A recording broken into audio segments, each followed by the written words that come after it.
In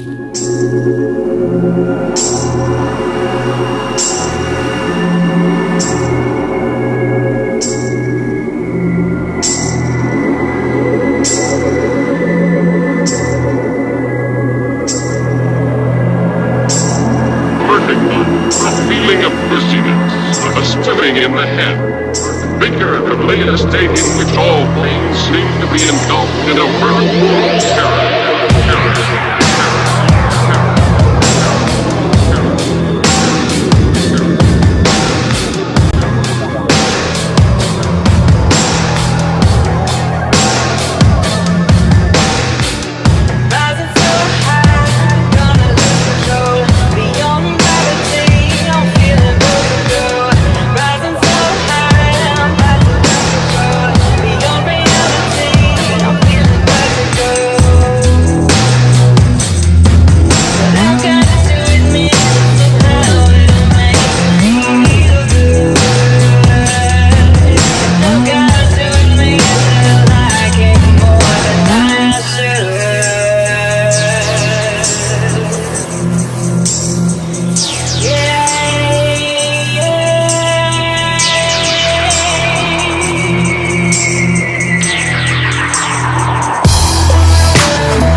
Can actually take that oath.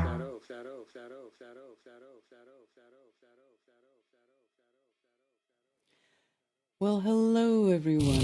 Welcome back to the return of Brew. It's been a couple years. It's been a couple of years, but we finally made it back.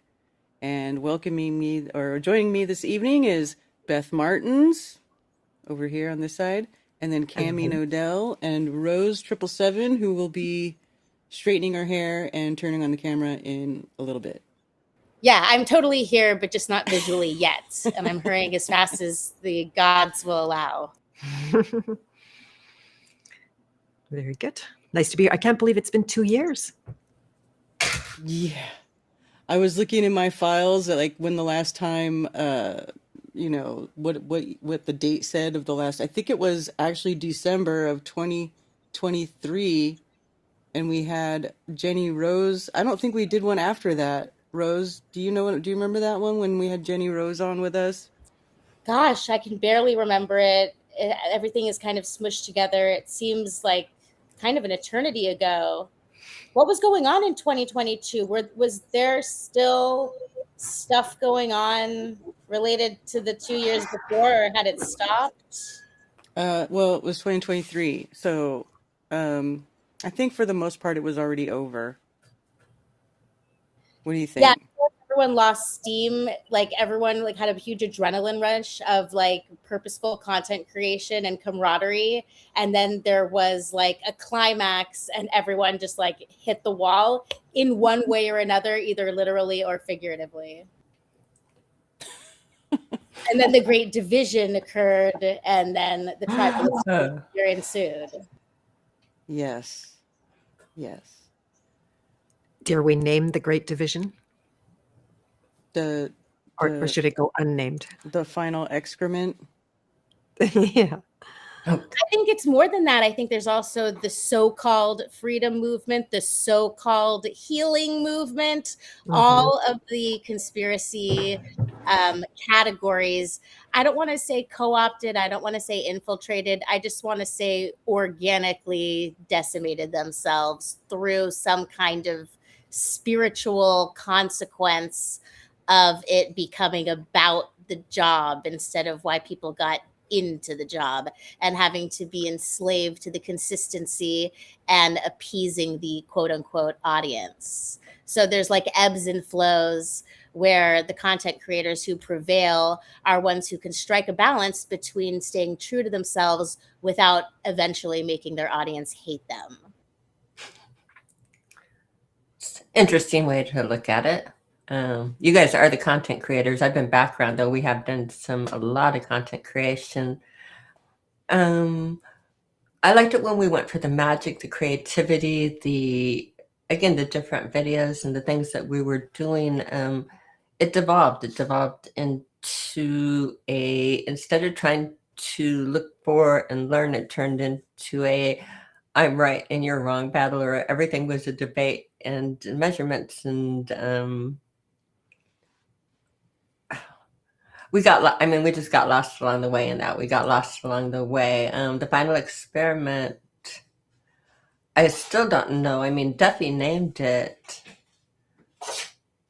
and those that weren't on board were, hi little dog. Those that weren't on board were like pretty much quashed and silenced, or again a debate type of thing. I never wanted to fight anybody over. I don't care. I have friends and family that are not flat earth, that are hi little. My little dog's in trouble and it's got the cone of shame on. This is good in the background, very good in the background. I may have to pull him off. That's terrible. Yeah, the cone of shame. This is why.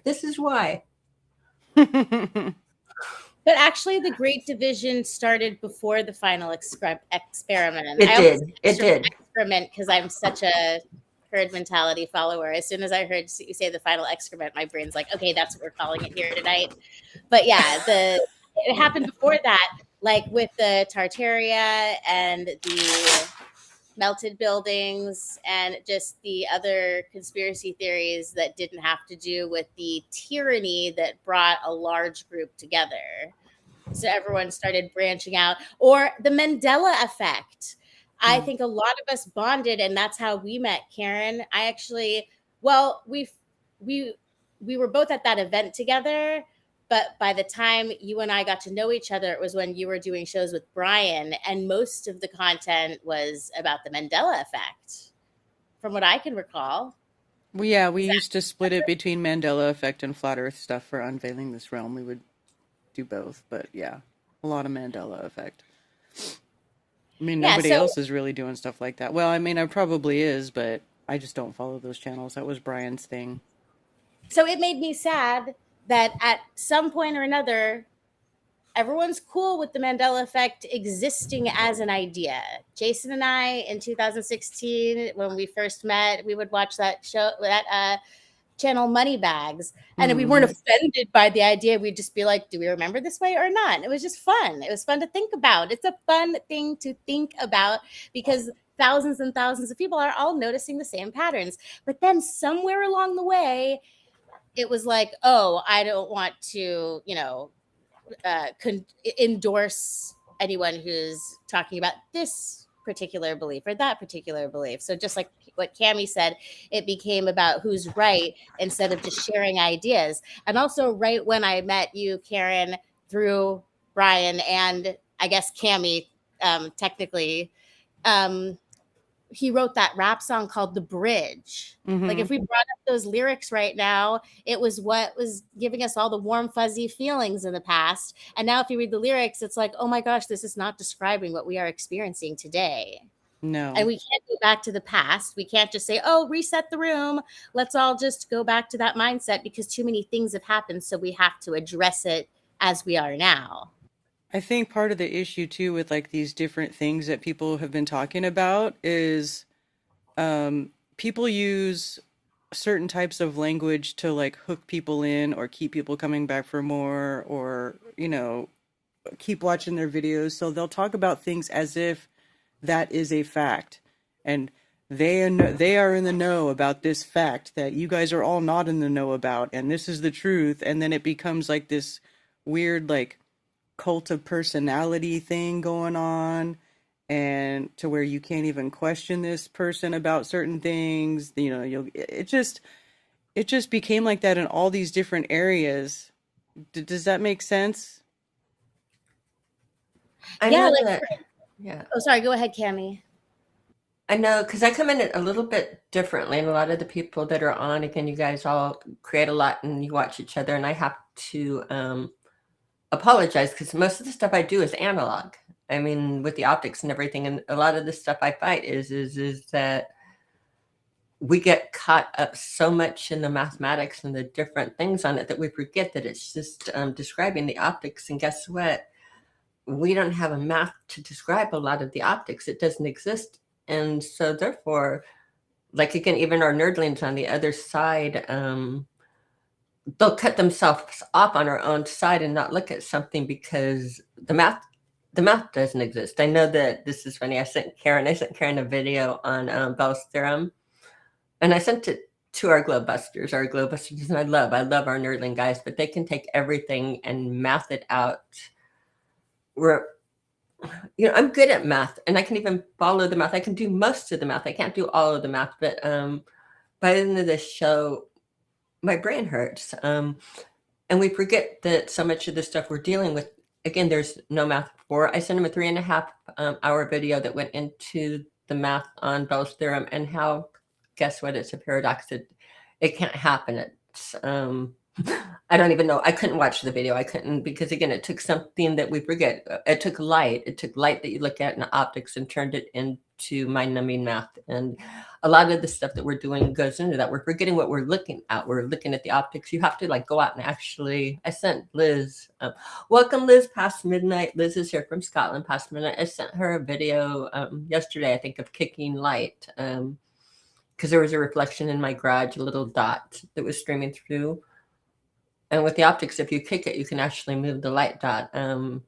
It's just fun. I do things like that all the time. But you know what? There's no math for that. I feel like you can explain the condition, but we forget. We get caught up on all the stuff. We watch all the videos and argue and all of it. I know the last few months, especially, I was before then. Before then, I was never online or doing watching the things, and it's not because I don't love everybody. It's just because I'm outside.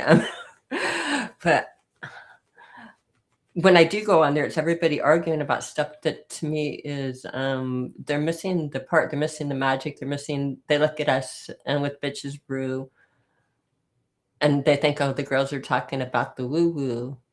But guess what, Rose? Guess what, Karen? Guess what, Beth? We're not talking about the woo-woo. The woo-woo is, do they not understand that the occult is like with Rose and with Crow? Do they not understand that the occult is like when we talk about the Archimedean spiral, the electric current called the heliospheric current sheet, that has optical properties that are magic. That's, like, for instance, I think that's what the lunar wave is. That's the woo-woo. That's like doing filters and being able to see the unseen. That is the occult. The occult truly, truly is the science that doesn't have math attached, that doesn't have that. I mean, it really, and we get so caught up in everything else that, like, we're forgetting to look at everything. And again, you have to just step away, throw it out. I have the luxury. I'm spoiled. I have the luxury that I have it, like, been able to take like months offline and just play with different things, play with memories, play with time, play with the magnets again. Karen, I want to play with your Verisol again because mine's broken. Okay. Cami, what would you say Rose. to Luke, who actually did figure out a way to mathematically explain the woo-woo, if his theory is correct? And so that's why I love introducing people to him, whether it's Ben, who doesn't even follow the same religious practices, they can still figure out the semantics and see eye to eye. And Karen was really interested. And I've just introduced him to so many different scientists who ascribe to field theory or atomic theory, and they can't refute what he says. And he has everything mathematically explained. And we all know that concurrently in our society right now, we have enough data to show that ChatGPT and Grok and all of these LLMs are, giving people what they want with their cognitive bias. And I'm not a mathematician enough to know if people like Luke, and I'm just using him as an example. I'm not saying it's math and magic, but how would I know if he's sending me 147 pages of math? And you wouldn't.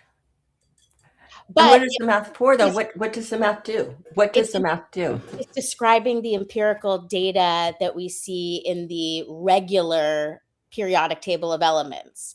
So I think that's so cool that he can use his model of the universe and how the fabric of our reality works from a Christian standpoint. That's what I mean by his woo-woo aspect is Christian, but So he can take that and mathematically explain it. So his mathematics can account for the behavior of the periodic table of elements, which is our reality.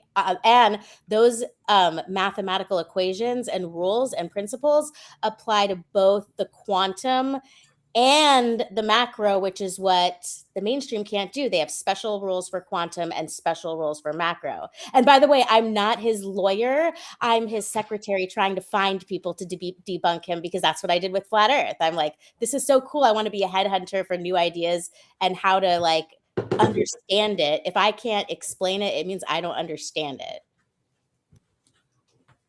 Well, I think that's fun. I have not looked at all of his theories. I like the way that people piece it together, and I know I'd love to sit down with Danny Faulkner and have long discussions, because I think that he builds he did his whole book. He built his entire life. He's dishonest. Danny Faulkner is just straight up dishonest, though. Like, when I was reading some of his articles and the stuff that he says, like, he's just straight up lying. But his bias is simply, he's built his entire life over explaining how the Christian religion can work with the spinning water ball, and the science, can go with it. So it's like the reasons he's doing it, but he's lying in the name of God. It's an interesting. He's an interesting. He's fun to talk to. I mean, maybe, but he's not the most intellectually honest person that we could be talking to. True. Well, I think there's plenty of people who are, I think everybody here is pretty intellectually honest. Like, you're not just going to lie about something because it fits your narrative. Some people will, though. That's the difference. You have to, right now, people need to practice their discernment and look at people and figure out if they are actually believing sorry, I accidentally muted myself. If they truly believe something that's wrong and they don't mean it, like they don't mean to be wrong, they don't want to be wrong, or they found out that they were wrong, but now they're lying because they don't want to admit that they were wrong. So there's those two different types where they really truly believe something that's incorrect, or they know it's incorrect and they're lying. That's a good one. And what's fun is it's from where you even catch yourself lying. That's where you find and you learn from. I mean, when you catch yourself lying is where you can learn the best. I'm sorry. It's just it's a fact. Karen, sorry, go ahead, Beth. I was just going to jump in. I interviewed Charlie Robinson, I don't know, this year sometime. And this great quote always comes to me. He said, I don't want to be right. I want to do right. And that's what people get stuck in when they resort to lying, is that they're going to have to say, oh, I was wrong. But I'm here to tell you, you don't die of that. I've done that many times. Same. Right? Same. Oh, Right? I walked that walk. That is. Rose, how is your hair doing? Rose is straightening the hair. We did straighten curly today. I sent you pictures. I sent you the update saying, reminder, do your hair, Rose. I sent you like the thing in curlers. How is it going? Is it getting straight? Okay, so it feels like it's getting there, but since I'm with you guys, I'm not looking at a mirror, so I'll have to go and check, but I'm so immersed in this conversation. So how about this? I'm gonna make a comment on this topic and roll away for a second to make sure that I'm ready, and then I'll come back. But Karen, remember I told you that after the final experiment, people said, oh my gosh, how are Rose and Karen ever going to be friends again? Oh my God. Can't be friends. It cannot be possible.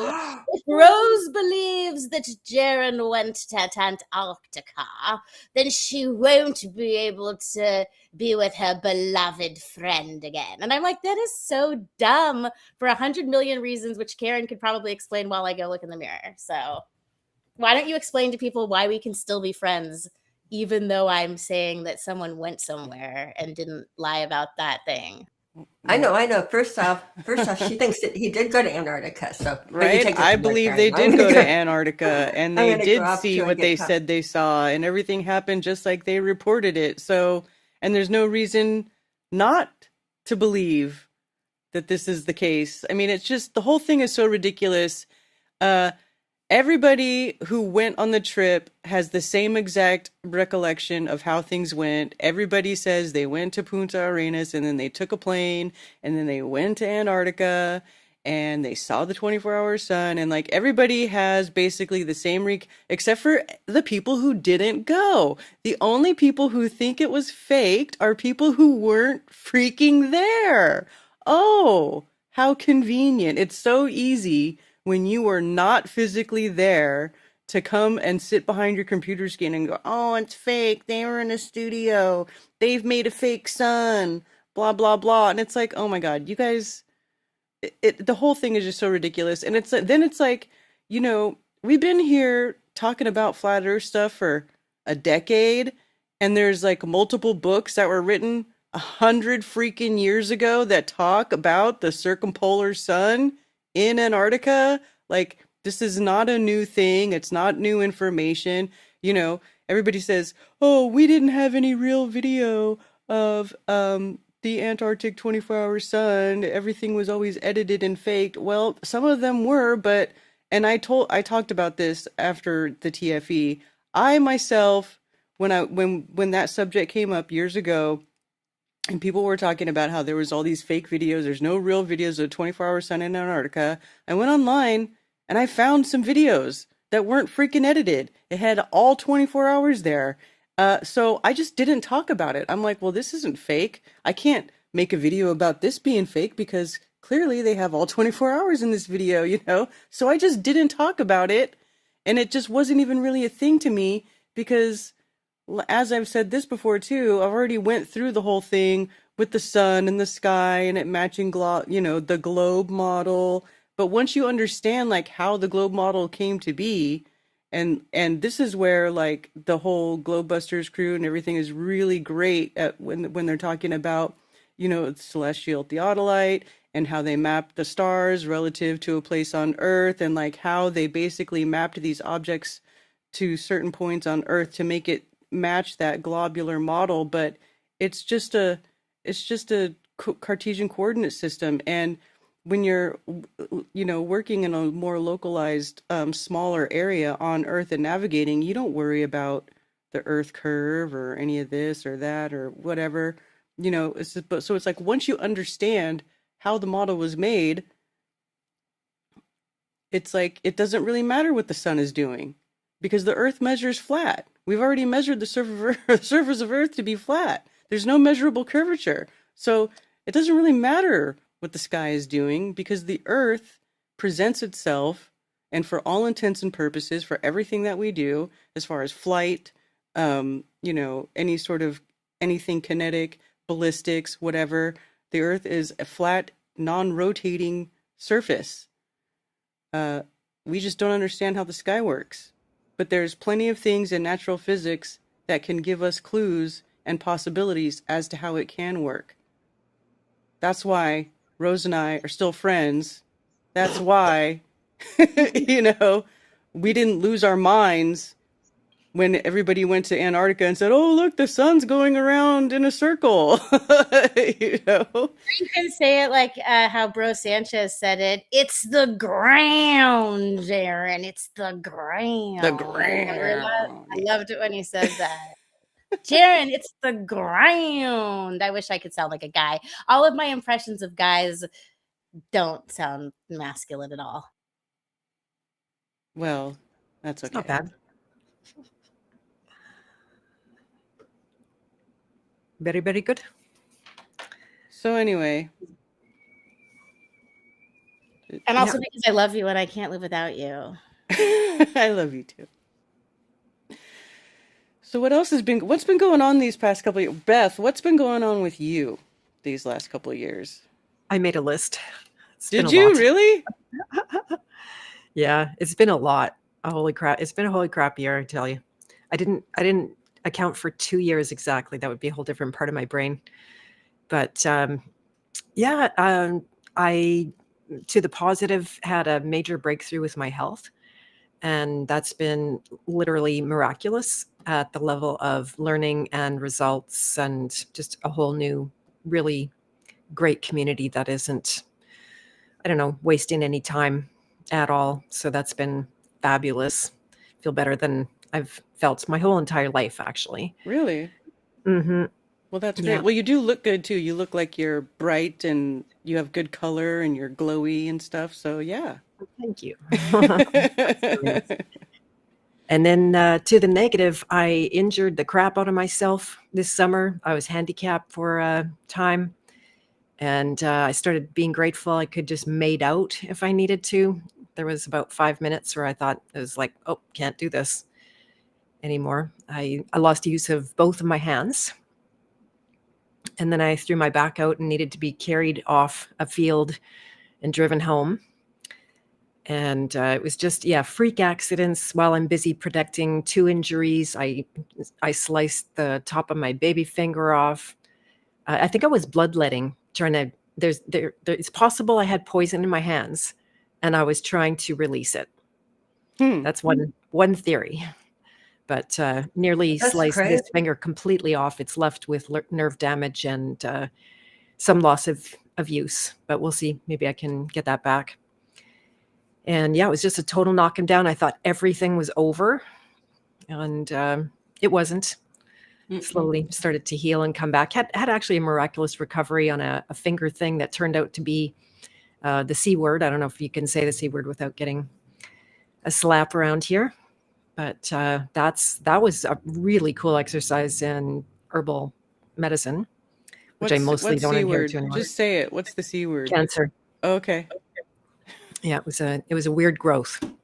Huh. So and it took a long time. It probably was 12 weeks or more before it fully resolved, and it blew up and became a disaster. Like I literally couldn't use one of my hands, this hand, and then I cut this one, trying to protect that one. So it was just one little stupid thing. If you want the whole gory story, you can go to and I'm doing a new podcast called Beth of Fresh Air. That was my way to step away from the dead and start moving towards the living.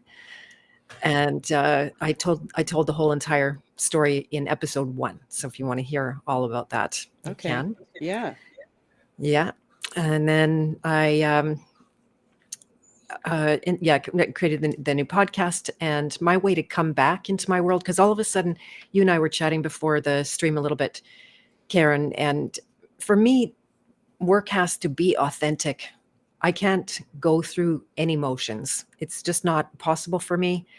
I thought about, well, I don't know, go get a job or something. I'd coasted for a long time, and I didn't know how to come back into the world. The slate was kind of clean, even though I was in a much better place. So I started talking to people in my community, having conversations with like nearly 50 people, and found out where they were at, especially since 2020, what they were struggling with. And so many of them said that they were having an impossible time to imagine a future out in front of them and to do any kind of vision or creation work. So I ended up building a whole entire 12-week course called Creator Code, and I'm about to start running it in January. So that's been amazing, because then the fire of inspiration really came up in me, and it was totally joyful, and it's a whole new creation that gives me something to live for when I can create something out of nothing. Yeah, that's awesome. Yeah, super fun. And this will probably be a flagship. I do my coaching training, which is a much bigger commitment. Not everybody wants to be a coach. So I'm teaching the same tools and some of the archetypes, and really specifically focused on putting your vision out in front of you. Because, if we don't create our future, then someone else will. And we know who is going to creating our life at this point. So yeah, so that's pretty exciting. And I put on the list that I finally interviewed Alex Michael. That was so fun. I really loved that. Definite highlight. Speaking of some FE and just been getting into his music. I had an Acapulco personal apocalypse. Sounds funny. I can't say any of that. An Acapulco personal apocalypse. That's a tongue twister. Yeah. It was just murder to get to. And then I was there about 48 hours. And as the event started to start, I fell down. I just like, kaboom, she's gone.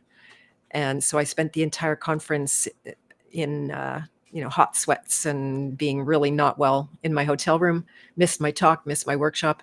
I came to at the end of the conference, and the stage manager saw me out of my room and said, "Okay, I'm putting you on stage." And I'm like, "Oh, okay, be right there." But it went not bad anyway. So yeah, I decided I'm probably not going back to Mexico ever. I just don't have a good relationship with that country anymore at all. And another really exciting thing this year is I have a long-standing disorder, accountant disorder. Put your hand up if anyone can relate about that. I just have always dealt with people who I couldn't get them to work. And I had one guy, and he cost me thousands of dollars because he didn't expect the timing of everything. And he evaded me for like 2 years and finally comes through. And it was such a big, massive mess. And I thought it was going to be the total apocalypse of me financially. It wasn't entirely, but that was stressful. So I have a new accountant. It's amazing. I'm so happy. Somebody local, somebody personal that I know through a really credible friend. I asked him to do a job for me recently because my guy had missed something in 2019. So the government's been withholding from me anything that I was ever owed. Oh, and so the new guy picked up the pieces in 2 days, got everything completely up to speed. And yeah, so I feel like $1 million. I don't have to complain about my accountant anymore. And that's my whole update. Fabulous. Beth, I didn't want to leave while you were talking about these horrible things that you went through, so I stayed here, and then I came back to try to find out if my hair was straight because you started talking about Alex Michael. So I felt like you were done talking about all of those terrible health problems, but my heart breaks for what you went through. And I can't get I guess it's just not in the cards for me tonight. I can't have straight hair tonight. Your hair looked nice. Well, it definitely calmed down. Maybe I should have taken a before picture because I think I looked exactly like Jason's here? Jason, who's the guy from Harry Potter? The big giant guy who likes animals. I look like Hagrid. Didn't I? Hagrid. Did I? You have to admit it. I showed you guys. I did look like Hagrid, and so major improvement. But I'm so overheated that like I just can't get it to be Oh, it was a look. straight. Huh? It was a look, Rose. I like that way you were doing that too. I was listening, Rose, but I was freezing and I was getting a heater because I'm on earpods, so I can like walk and hear everything. And what else? So while you're having your hot things, I'm freezing here. It has been freezing here. Wait, It was a cold, horrible day. From yesterday to today, it's We're on crazy. crazy temperature swings, yeah. I thought I put the air conditioning on and that I should be shivering by now and want a sweatshirt. So it doesn't make any sense. It is. No, it's not on enough.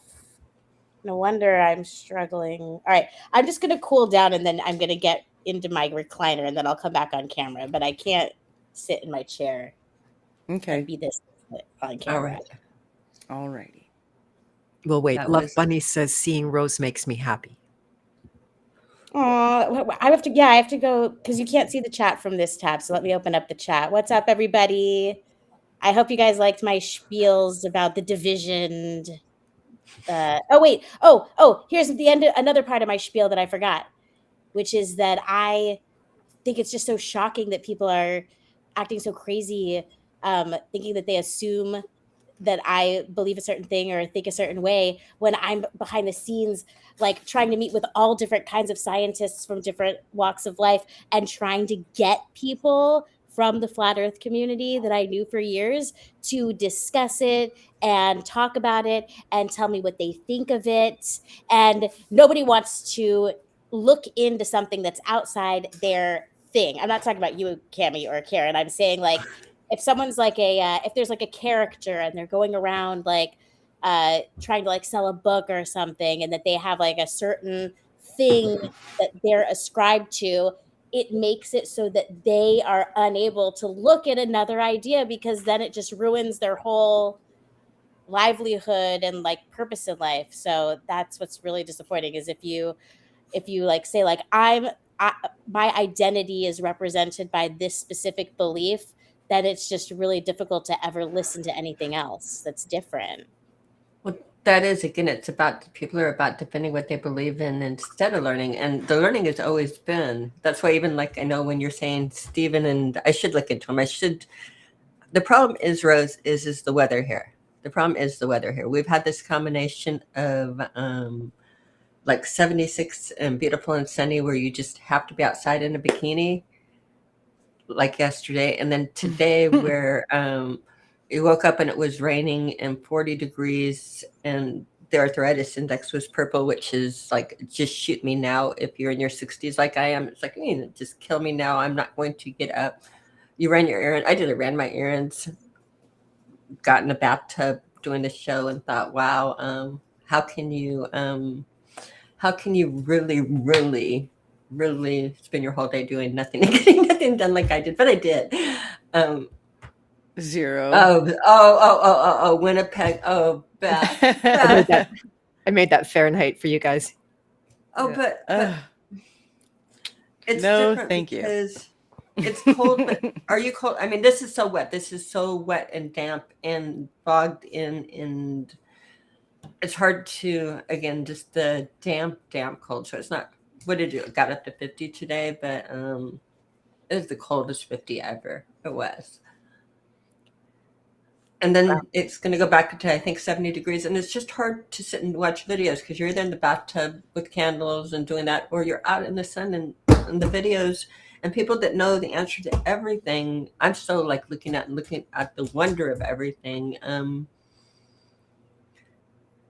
glad if I have beliefs, and I'm glad if people can like think that they have the math and think that they can prove it all on paper. Rose, why people didn't attack you and say, can you still be friends with Cami Knodel?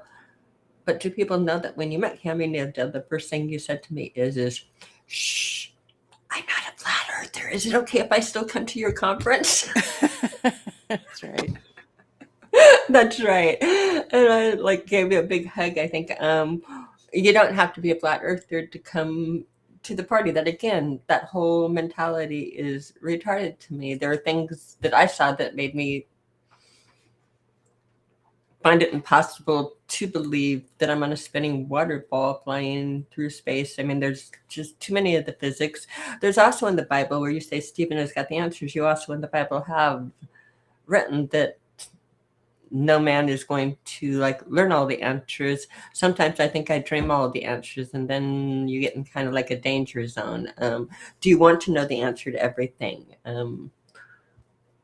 want the beauty and the mystery.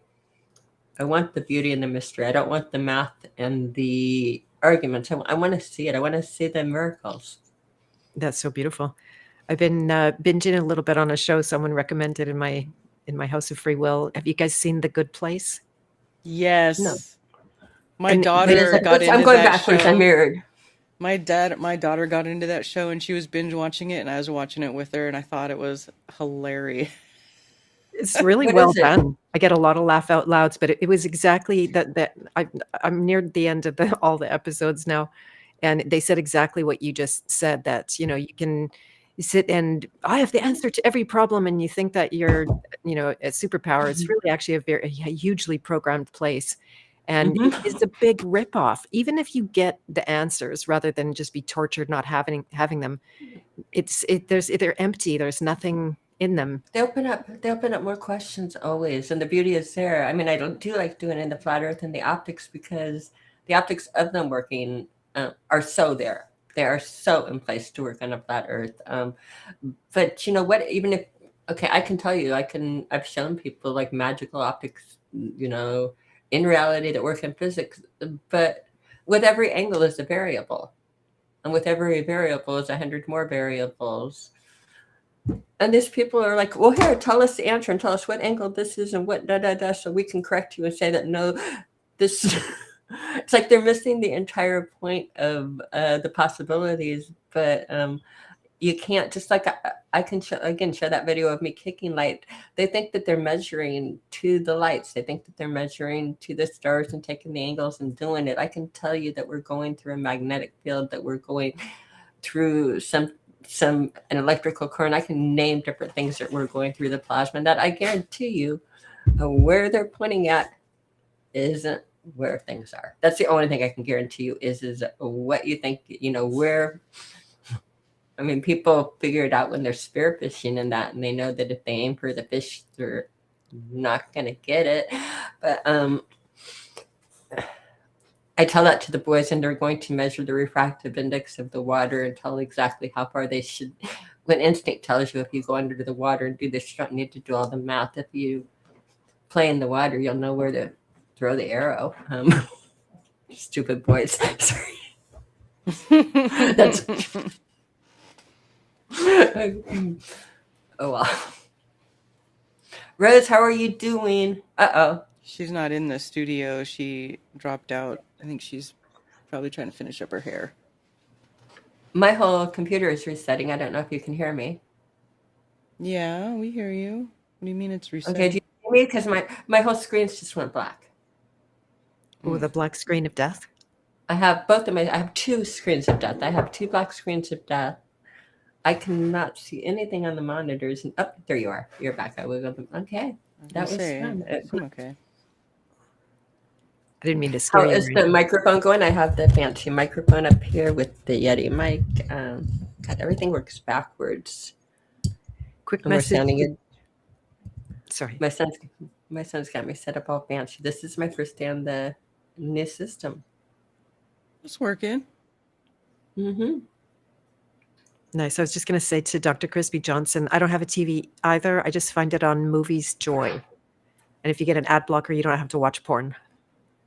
Well, that's good. That's really good to know. My son set me up with that. I'm like, oh my goodness. Any movie, any series, anything. I've never been disappointed not finding What I was is looking it? for there. It's called Movies Joy, something or other. And you can hit me up for a link if you want, but you definitely need the ad blocker. Mm. Yeah. I sent Karen a link to a weird show, but she just said I was strange and said like I don't think she's going to watch that. What was that? My medieval murder mystery in the Oh 1300s. yeah, I forgot about that. Nobody ever wants to watch things with me. You guys are just no fun at all when I send these things. But yeah, I will try to watch something more mainstream and that when I do watch. I don't know. I don't think I get the regular filters that other people the shows. I get the strange stuff. Yeah, my YouTube recommendations have changed a whole lot because I've been watching like just other stuff that has nothing to do with flat Earth, like a lot of woodworking stuff and Oh, so cool. stuff like that. Just Have you guys? you know. Oh, sorry. Go ahead. I was just going to ask, have you heard of a series called The Prisoner? It's from 1968, the year I was born, actually. And it's kind of like a Gnostic sci-fi, and it completely predicts the trapped in the matrix kind of thing. And the whole entire series is about the main character trying to break out of the matrix. So it's Really? for right now. Yeah, yeah. If you don't mind weird stuff, like Cami I was like saying. the weird stuff and I like going back. Do Mhm. you remember? Because you're just a few years younger than I am. I remember a sci-fi show that the gals had like short blue bobbed hair called UFO. Do you remember anything? Maybe it was called something different. Okay. No, Just a mine.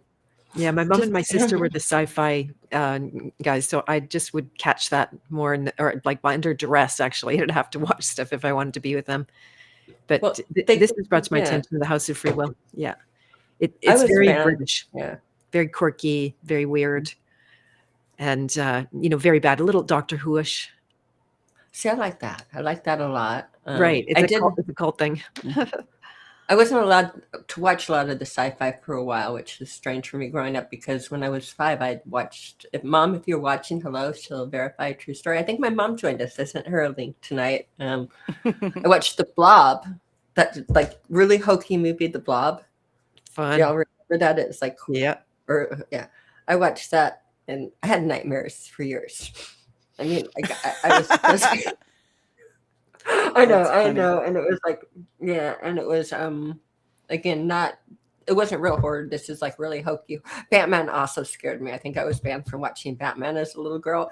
So a lot of the stuff I was banned from because I would get nightmares. And then they would like let me watch Love Story or things like that had sex in it, saying no, she's fine with sex. It's just the violence or the the scary stuff. So it was funny because I had to balance with 5 kids. What if you can't take, I couldn't go to Earthquake when everybody went to Earthquake, so you had to like throw me a bone or like say here she can watch something the others can't, or just fun things going back and forth.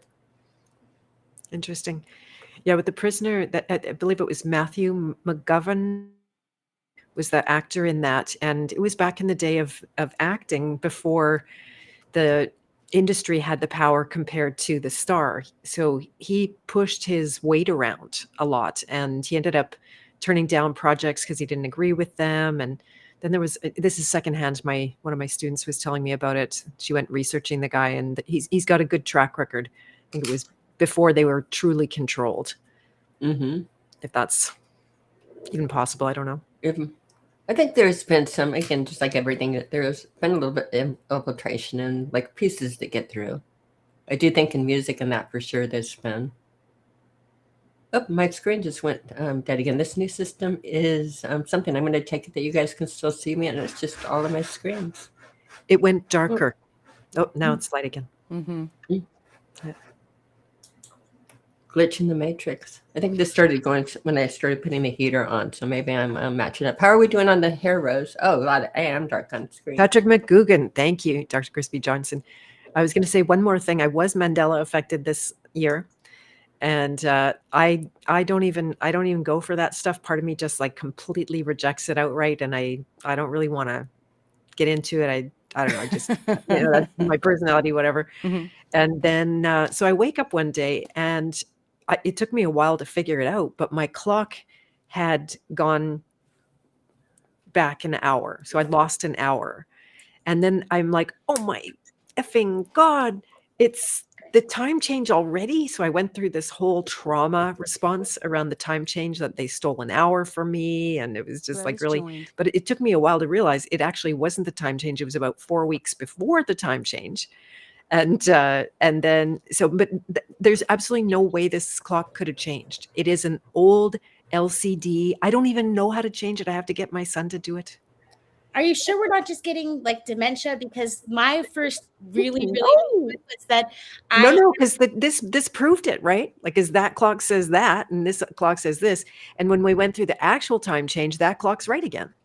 Okay, my worst one was that I had a pair of drawstring pajama pants that are my favorite flannel, and then one day I realized that the tag was on the outside if the drawstring was on the inside. So either I could have the drawstring on the outside with the tag showing on the outside, or the drawstring on the inside. And how could I have not noticed that for like 2 decades? I kept those pants, and I got so angry at the situation I couldn't even live with them anymore. I threw them away. So which way did you wear them, Rose? Which?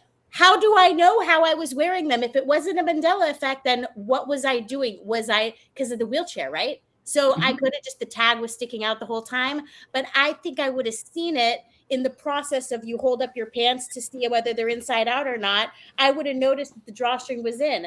I would have remembered if I was folding it over to expose the drawstring on the outside.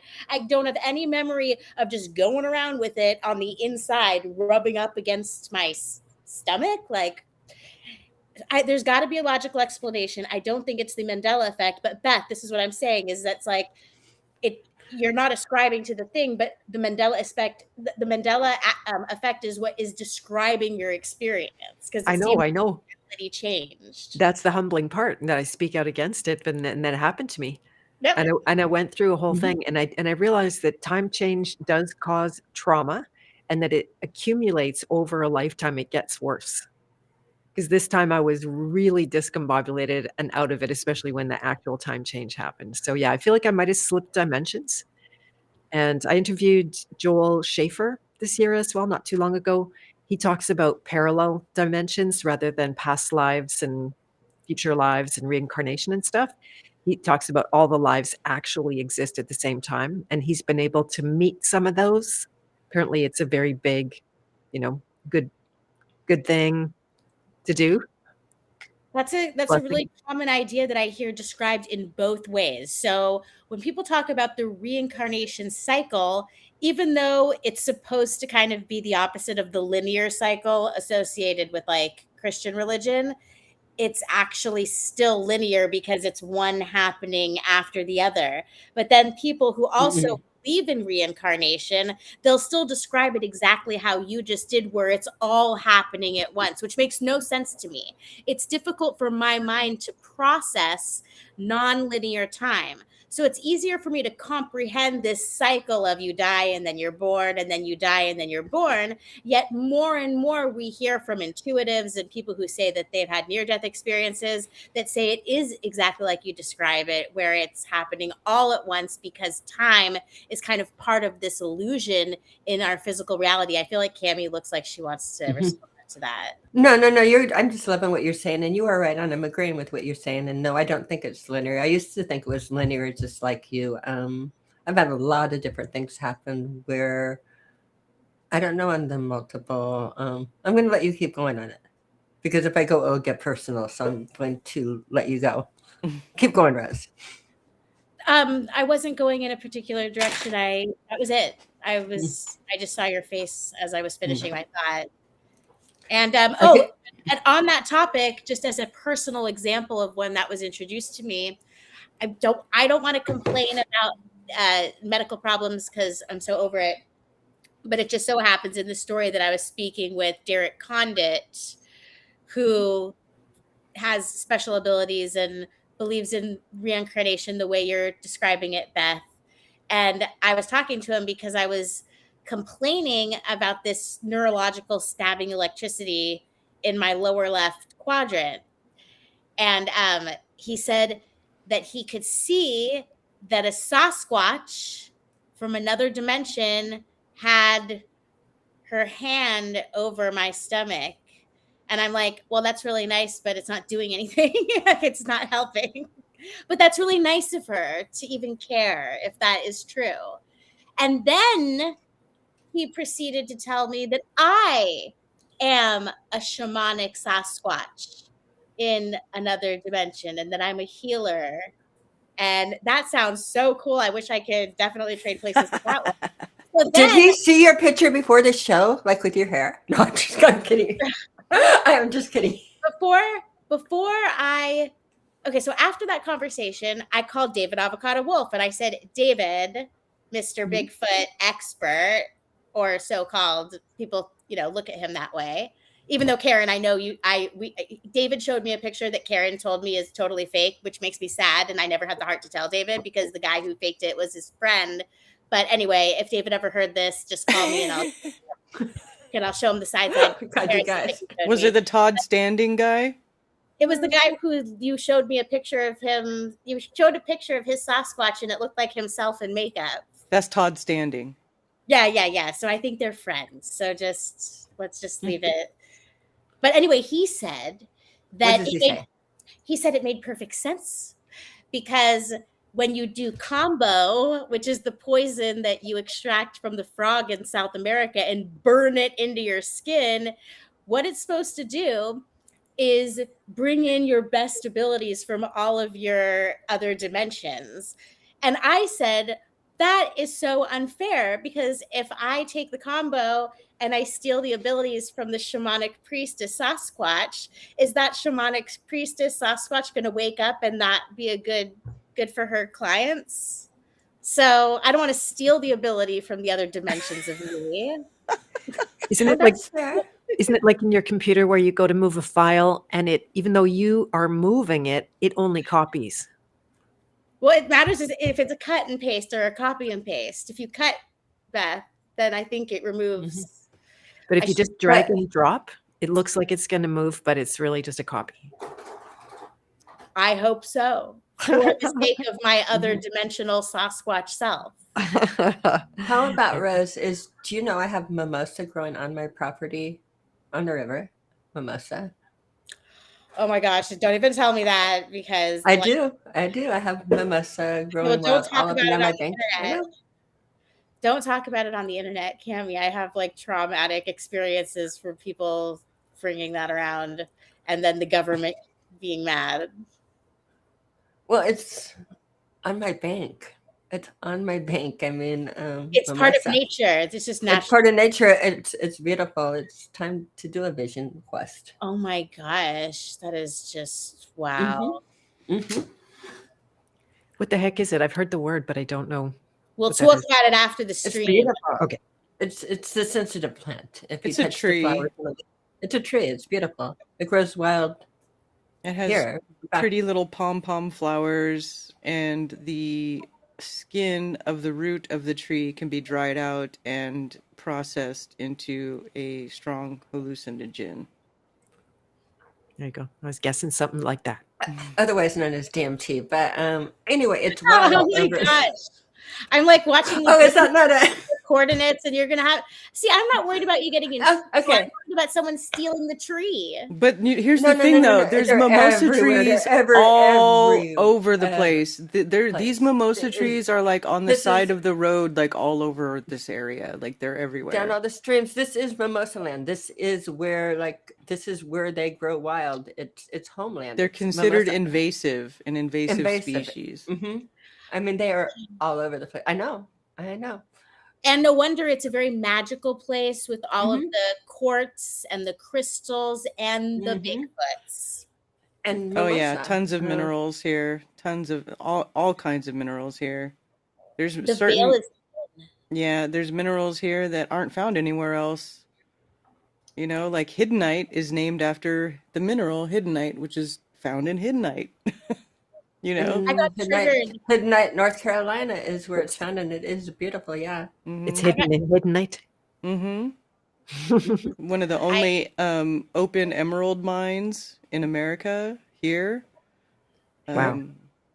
The mine in Spruce Pine for quartz is the mine that produces like 99.9% pure quartz, and it's used in all kinds of electronics all over the world. It's like the mine source is a source for pure quartz for these places that, like, I've shown videos where they break down the quartz, they dissolve it back down into these giant autoclaves, and then they grow pure quartz crystals to use in electronics Yeah. from quartz that they mine, and then they You see it and do it. yeah, they dissolve it back down, Grow and it. then they regrow the crystals so that they're as perfect and pure as they can be. And they grow these giant quartz crystals in 6 to 9 months.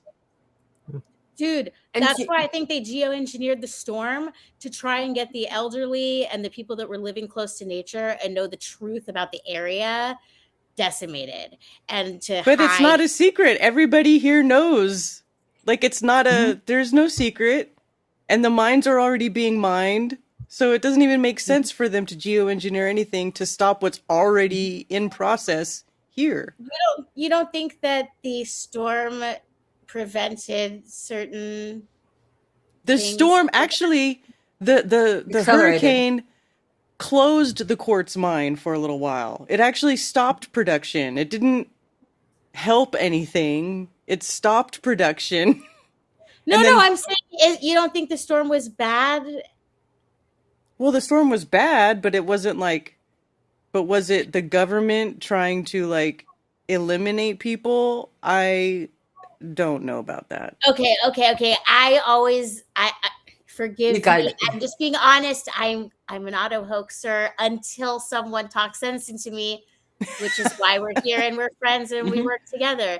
So yeah, it also so another way of looking at it possibly could be that due to the special electromagnetic influences and the special aspect of it is that under certain conditions in the cycles of nature, the storm just ended up there, and it's really unfortunate and it sucks. Yeah. Well, hurricanes And have it hit here happens in before. waves. Yeah. Hurricanes have hit here before. It's very rare that they come this far inland, but it has happened before. Couple 100-year storms, but I mean, we're over 100 years from it. The last one happened. It was like a 100-year storm, and the last one happened went in on the Pacolet Valley, right where the music camp was, where that entirely flooded out, where they had it the worst of it instead of like up in Asheville, and that was 100 years ago. But things cycle in nature. It's funny, and again, when they cycle, they cause thousands and thousands, and sometimes hundreds of thousands of years in damage, which is fun. I liked it, Rose and Karen, because I was looking the other day and I noticed on how they're rewriting on the gemstones and the quartz now that they're growing when they're selling it to people. Because you know how I'm telling you that, like, you know, I've watched things grow in laboratory and you can grow crystals and you watch how quickly they grow, and it's not over millions of years. You can, it's very rapidly, sometimes seconds, sometimes weeks, sometimes months, but it's never long term. They're marketing these things saying, like, buy a synthetic diamond. You can buy, it takes us like weeks to make or months to make what nature took millions of years to produce. And it's like, no, it's like a baking a cake, people. When you bake a cake and you do the recipe, you can, like, with the temperature, you can vary it, make it a little bit higher or a little bit lower, and it can cook longer or shorter. But if you turn the heat up too much, you're going to burn it. And if you turn it down too low, it's just going to be a bubbly mess. It doesn't matter how long you cook it. It's not how it works. And yet now they're just trying to sell that they can. It's like, no, laboratories reproduce what happens in nature. The time it takes to do something in laboratory is pretty much the time it takes to do it in nature. Things like, again, they cannot slow metals down. They cannot slow the creation of metals down in milliseconds to make a metal glass. Yeah, it's for It's profit, fast. because it makes it more special if it takes a long time. So just the idea and the brainwashing of how special a diamond is, even if it's synthetic, isn't it so sad that people will send in their pet's ashes to become a synthetic diamond? And I have insider information that they just throw away the ashes and just send a regular synthetic diamond, but they make them I'm wait pretty sure. so they think it's real. Like, these people should. It's true, because if you do the ashes in there, you're going to get a lower quality, and again, impurities are going to it would run up be the recipe considered a an little bit. impurity, right? Yeah, so you're going to mess up the recipe. But it is, I mean, still, but your diamonds, you've seen what I've done with diamonds. I mean, just diamonds and ice alone, playing with diamonds and ice alone, let alone other things with the optics. They're fun to play with, Rose. They have some serious property. They have perfect cleavage. I wouldn't mind having a big lab-grown Like, diamond to yeah. play with, like even if it's Yeah, just oh, industrial quality. It doesn't have to be gem quality, Right. like an industrial Oh, quality lab-grown holding a huge diamond to one. play with. Even in industrial quality and nature where it's just brown bort and that, it's hmm still, you put ice on it and it just melts like crazy, and the properties and the things that come out. And Karen, you would like it because they're like brown, black, and like, again, right up your blackish tourmaline or your, you know what I mean? Because Oh they yeah. have that Oh well, the biggest diamond in the world is the pieces black of it. diamond. hmm They've got that still adamantine, like, that you feel it in the tourmaline, that you know the property, you know it's adamantine is the name for it. But yeah, we like our rocks. So black diamond is tourmaline? No. No. Black Okay. diamond is black diamond, and there's also black tourmaline that Karen has got all over her property, and that, you know, she's got a lot of black tourmaline at her house. So Wow. I was giving her a again, on the visual point, even when you had the most really industrial, you still let that feel that she likes that feel more. We go on the property, and that she's picking up all the black rocks and I'm picking up all the white ones. So have you noticed that, Karen? Yeah. Or Yeah. I like the gray ones. I don't know. Yeah. I find tons of smoky quartz here. Right. And I find So I like the pick up a lot of pinky and the that. blue ones and the clear and the, yeah. There's a power metal song, Scandinavian power metal. There's a song called Black Diamond, and the band's name is Stradivarius. Nice. Mm. It's really good. I remember the Yeah. name. I want to see if anyone knows what I'm talking about in the chat. You should play it. Oh my God. I know that I've been playing a lot of violin music lately. Again, I've been just disappearing in nature and with music sounds and different. Maybe now that I think Because about I can. people wouldn't like it. Maybe it's just my weird, obscure kind of music. Oh, If you it like could be weirder. power metal, it's a good. No, I don't. It's a Black Diamond is good for driving in the car if you like Scandinavian power metal. Very good. I don't think I'm going to like any power metal. I like the closest I come. Do you know Nightwish? I don't think I'm going to like power metal. I don't like heavy metal. I don't like. I mean, if you can't even hang with Deftones, you're definitely not hanging with power metal. I can't. I mean, I love Stefan. I mean, I love Stefan. I love him, and yet it's cool. I can't listen to music. But when they're not going grrr metal. They're going the operatic singing with the guitar shredding. I don't like the guitar. Do you know Nightwish? I can do Nightwish. That's as heavy as I can do is Nightwish. Do you know Nightwish? I think I was being a sexist and not wanting to listen to it because it was a female singer, right? Yeah, but you have to go back to the old days when I was watching Tarja. Okay. You have to go do Tarja and do because you know what, for you, Rose. Nobody else. Everybody else do Phantom of the Opera. Rose, you do Planet Hell. Beth, if you were going to do Nightwish, you want to do Ghost Love Score. Okay. Ghost Love Score for Ghost that's my Love favorite. Score? Beth. I'm only trusting and you're gonna like it. That was it's a very good song. Ghost Love Score. Okay, very good. Very, very different than Planet Hell. But I only trust you because Bob and I like the same kind of metal, and you know me if you know Bob. Right. This crossed over with Bob. Bob and I both like Nightwish, and so that therefore we were, because most of the time in music, we did not cross over. He did the heavy metal. We would find things like Nightwish with the heavy metal, if they can keep it in perfect order and keep it organized for my little. It's when they shred and go off the rails that gives me a headache. Like Yngwie Malmsteen, you can't handle him?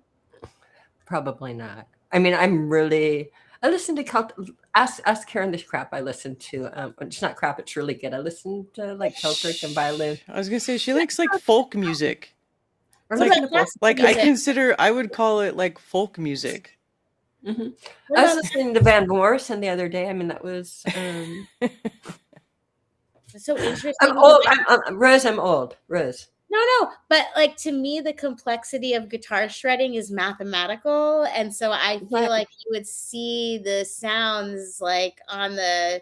I can with brain. And it's too much I for can you? if they're good enough. No, I can if they do it good enough. So like Nightwish will do it good enough, and some bands can and will do it good enough, and I will I can't like them. remember what they sound like. What about Dave Mustaine? You have to remember what Dave Mustaine's guitar No, sounds tell me like. what it sounds like because It's Megadeth. Megadeth's. You don't remember? I haven't heard Megadeth is not a band I would go for, Rose. Like I said, this is you So got you the wrong didn't girl. stop listening to it? But I would have gone in the other room. I'm telling you, Okay, this is now I where I put my understand. headphones Yeah, on, no. and I get it now. I would have put my headphones on, put on No, the I like leave when Jason folk listens music, to and music too. I get it. I do that, not that. No, Rose. Rose, no. No, I get it. See, I was thinking, like, I wasn't sure if you and Bob were just like together like this every second of every day. But if he starts listening to Megadeth, then you go in things with crystals. Yeah, that was how. Yeah, Yeah. that was how Bob could get me to go into another room. Is if Bob put on Megadeth, or if Bob put on, and he had a lot of bands like that. If he put that on, I damn well am going to be going into the other room. Yeah. So if Jason puts on a video that's talking about a new piece of equipment that's coming out, I go to work on Crow 777 radio. But if he puts on Pink Floyd, I stay with him, and so I can talk about the band. You know what I mean? No, So I'm there for Pink Floyd. I am so there for Pink Floyd. I like Pink Floyd. I like Pink Floyd. See, they're a crossover. Yeah, my son's Bob been Bob and I, this is funny because when we met, we had almost a lot of our record collection was identical. And I'm talking records, the LPs, because when we met, we had vinyl. What year? And we had 1999. Oh my God. Okay, so we had both of us had a whole bunch of record collections on there. And we had a lot of the exact same albums. And it turns out that even though we had the same albums, and they were very quirky music, we liked the totally different spectrums off of so we both had Queen's Right. I liked Silent Lucidity. He liked Operation Mindcrime. And didn't like, he didn't like this. We had, of all things, we had like Don Dixon, an album called Most of the Girls Like to Dance, but Only Some of the Boys Like to. I mean, how many people have ever heard of an album called Most of the Girls Like to Dance, Never but Only heard Some of of the it. Boys Like to? Okay, Bob and I both had Don Dixon, and he liked Praying Mantis, and I liked Renaissance Eyes, and they could not be any more different songs. Again, you could go into artist by artist, and he would pick what I would say the most obnoxious song on the album or that and play it. And then I'm sure that's exactly what he said about the ones I was doing, because I was doing the slow and the so we crossed over. We had the same artists, the same albums. We had Dream Academy, and we really did. It was Crazy Heart and that, but what we listened to on them were the different songs. And we both really liked, his son Brandon got us hooked on Nightwish. And Nightwish, he would have liked Planet Ho, which I gave to Rose. And I would have liked Ghost Love Store, which I sent to Beth. And Karen, you can do Phantom of the Opera. Wait, are you? How could you not like Phantom of the Opera? This is so good. You guys, I mean, it's so good. They do the best Phantoms of the Opera ever. Are you talking about Andrew Lloyd Webber or the Iron Maiden version of? No. Do you want the very, very, very, very best version by far? If you want the very, I swear to Sarah God, Brightman? No, not. Oh, she blows Sarah Brightman away. Completely. Tell me. Are you ready? It's Nightwish. It's Nightwish. It's Oh called. It's on the End of the Era album. It's a video called End of an Era. I'm very I swear to God, because I have nostalgia with the 90s. Okay, no. This is going to make you say, "Oh my God, why did I even like Sarah Brightman in this?" This is the female singer that you're talking about, bitch. My little bitch's brew bitch. You're going to love her. You're going to love her. You have to see the one with Taria. You have to see Taria. I was in a very Shannon. serious bus accident on the 101 freeway in the 90s when I was being bused from the Jewish Community Center to meet the cast of Phantom of the Opera. So now, if I listen to the Nightwish version, I won't feel so bad that drunk driver rammed into the school bus when I was 7 years old. And by the way, I was on the news, but it was just the firefighters were carrying me with my Nike lights blinking. And my second grade teacher knew it was me because of my shoes, and she called me at my house. And that's how I found out that a teacher could talk to you when you're not at school. Oh, that is cool. And that she told me her first name. That is the best. That is the best. I had a fifth grade teacher just friend me on Facebook, and I responded to him as Mr. Sappington. I'm not going to lie. Phantom of the Opera, I have it because my mom is watching. I'm hoping she's watching and sees this, but this was fun on Phantom of the Opera because I used to travel into New York all the time. So I'd seen Phantom of the Opera on Broadway several times. And one of the times my mom came out on a trip with me, and it was so special. It was the most special trip ever because, I'm traveling there and I'm alone most of it. And it was just nice to have my mom there, and we stayed right on Times Square. And I took her to Phantom of the Opera, and I took her to Fiddler on the Roof and that. But it was funny. I took her to a matinee of Phantom of the Opera. But it was the strangest thing, Rose, because it was a matinee. They had the backup singer do the main part. And she was a very weak singer compared to Carlotta. So in other words, and it didn't work. I took my mom to it, but it didn't work because she was like she was like, imagine seeing it where the girl is not the like she made no presence because she was a backup against the main cast that was the regulars, and she was a weak backup. And so again, having the main part, it's like she couldn't sing compared to the rest of them, and so she's supposed to be the star, but the bad guy, we won't ruin the show, is like so much of a better singer than her that you like the bad people better than the nice one when we saw it with my mom. So it changed the story. The cast can change the story entirely just by their talent. Yeah. Because when I saw that, I was actually rooting for, when I saw it with my mom, I was rooting, for the bad one. So because she was better at her. Yeah, she was. She wasn't like, who's this little cutesy thing coming and thinking I'm princess. I'm going to come be all pretty and have it all. But yeah, it changes the whole. Yeah, the actress changes it all entirely. I went to see Phantom. The reality of it. No, Michael Crawford. Sorry, Michael Crawford did a play in Las Vegas. You know how you go to Las Vegas, people do shows. And it was just like 1 year, because I've never heard about it since. I've never heard anyone mention it, but it was called EFX. So Michael Crawford was like, I guess, the famous guy that was stuck living in Las Vegas like they did to Britney Spears. Like, that's how it works, right? Like they force a famous person to live in Las Vegas for a while, and they're just a slave for years doing this Broadway show. And so my dad took me and my sister to see that. And the lyrics, like, you would have loved that show, Cami. I remember that one of the lyrics of the song was like, "It's a magic world where rules do not apply. It's a magic world where any dream can fly. Magical mystery turns to reality in the world of effects." And effects. Oh, I loved it. Yeah. It's EFX. So yeah. I could just, it comes right back to my memory from like the early 90s, and like just, I love that stuff. I gotta look that up. I did too. But aren't those good lyrics? Those are really good lyrics, and I loved going to the show and Cirque du Soleil and all of the different. Yeah. I feel like Hawaii used to have the best. Ula Lena, then it finally got shut down, and they had like the last showing of that. But I know there's abuse going on, right? There was a scandal. Cirque du Soleil was like, abusing their employees and making it was like slave labor. Is that true? I don't know. See, this is the conspiracy world that you live in that I don't have to go, because I go outside and I pick rocks at the river, Rose. I have so much a happier life. I'm happy. I'm happy. I'm happy too, and I'm not saying a lot of it doesn't happen, but I can't. You just can't live in the drama all the time. You can't live in the drama all the time. I don't live in the drama all the time, except the drama I create. She's well informed. I have. I was going to say, I met a bunch of Cirque du Soleil people.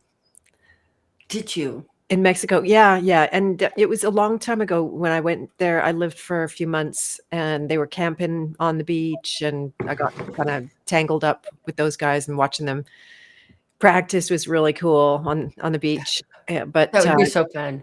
Yeah, yeah. I think things changed a lot and it got very corporate and intense. Mhm. And there was already a lot of politics inside of it going on, even when it hadn't been taken over. But yeah, I think I still have never seen a Soleil show, but I did make friends with a guy who was one of, he was in Cirque du Soleil and then he had his own Cirque du Soleil company. And in Acapulco, he was actually doing flying demonstrations. So I put my hand up for one of these things that he put me in this sling and spun me around. And it was way out of my comfort zone. I didn't want to do it. So I did it I anyway. love And that. it was You actually got really fun. Yeah. Yeah. I got some really good videos and hallucinations and stuff. you got to always go out of that comfort zone.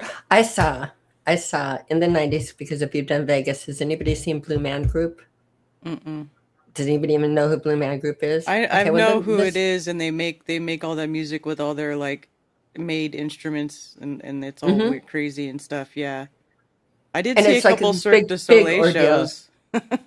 I've seen Cirque du Soleil. Those shows are crazy. It's Mhm. very impressive. Like I saw the one I saw that was it was called. I saw two. I saw Ka, and then I saw O. And like Ka was the one where it's like this story of a boy and a girl and they're like ninjas and stuff, and this big wall comes rising up out of the stage and it like goes vertical and they're like jumping off these little like poles that go in and out of the wall, and it's like simulating like a chase up a mountainside or something. I mean, it's just it's insane to me the stuff that these people do, but I know some of them have died doing some of these Mhm. shows, so it's So do Yeah, crazy. my you, friend was injured over and over and over, nearly paraplegic a bunch of times. Yeah, he was a mess. so am I being conspiratorial theorist or conspiratorial fact?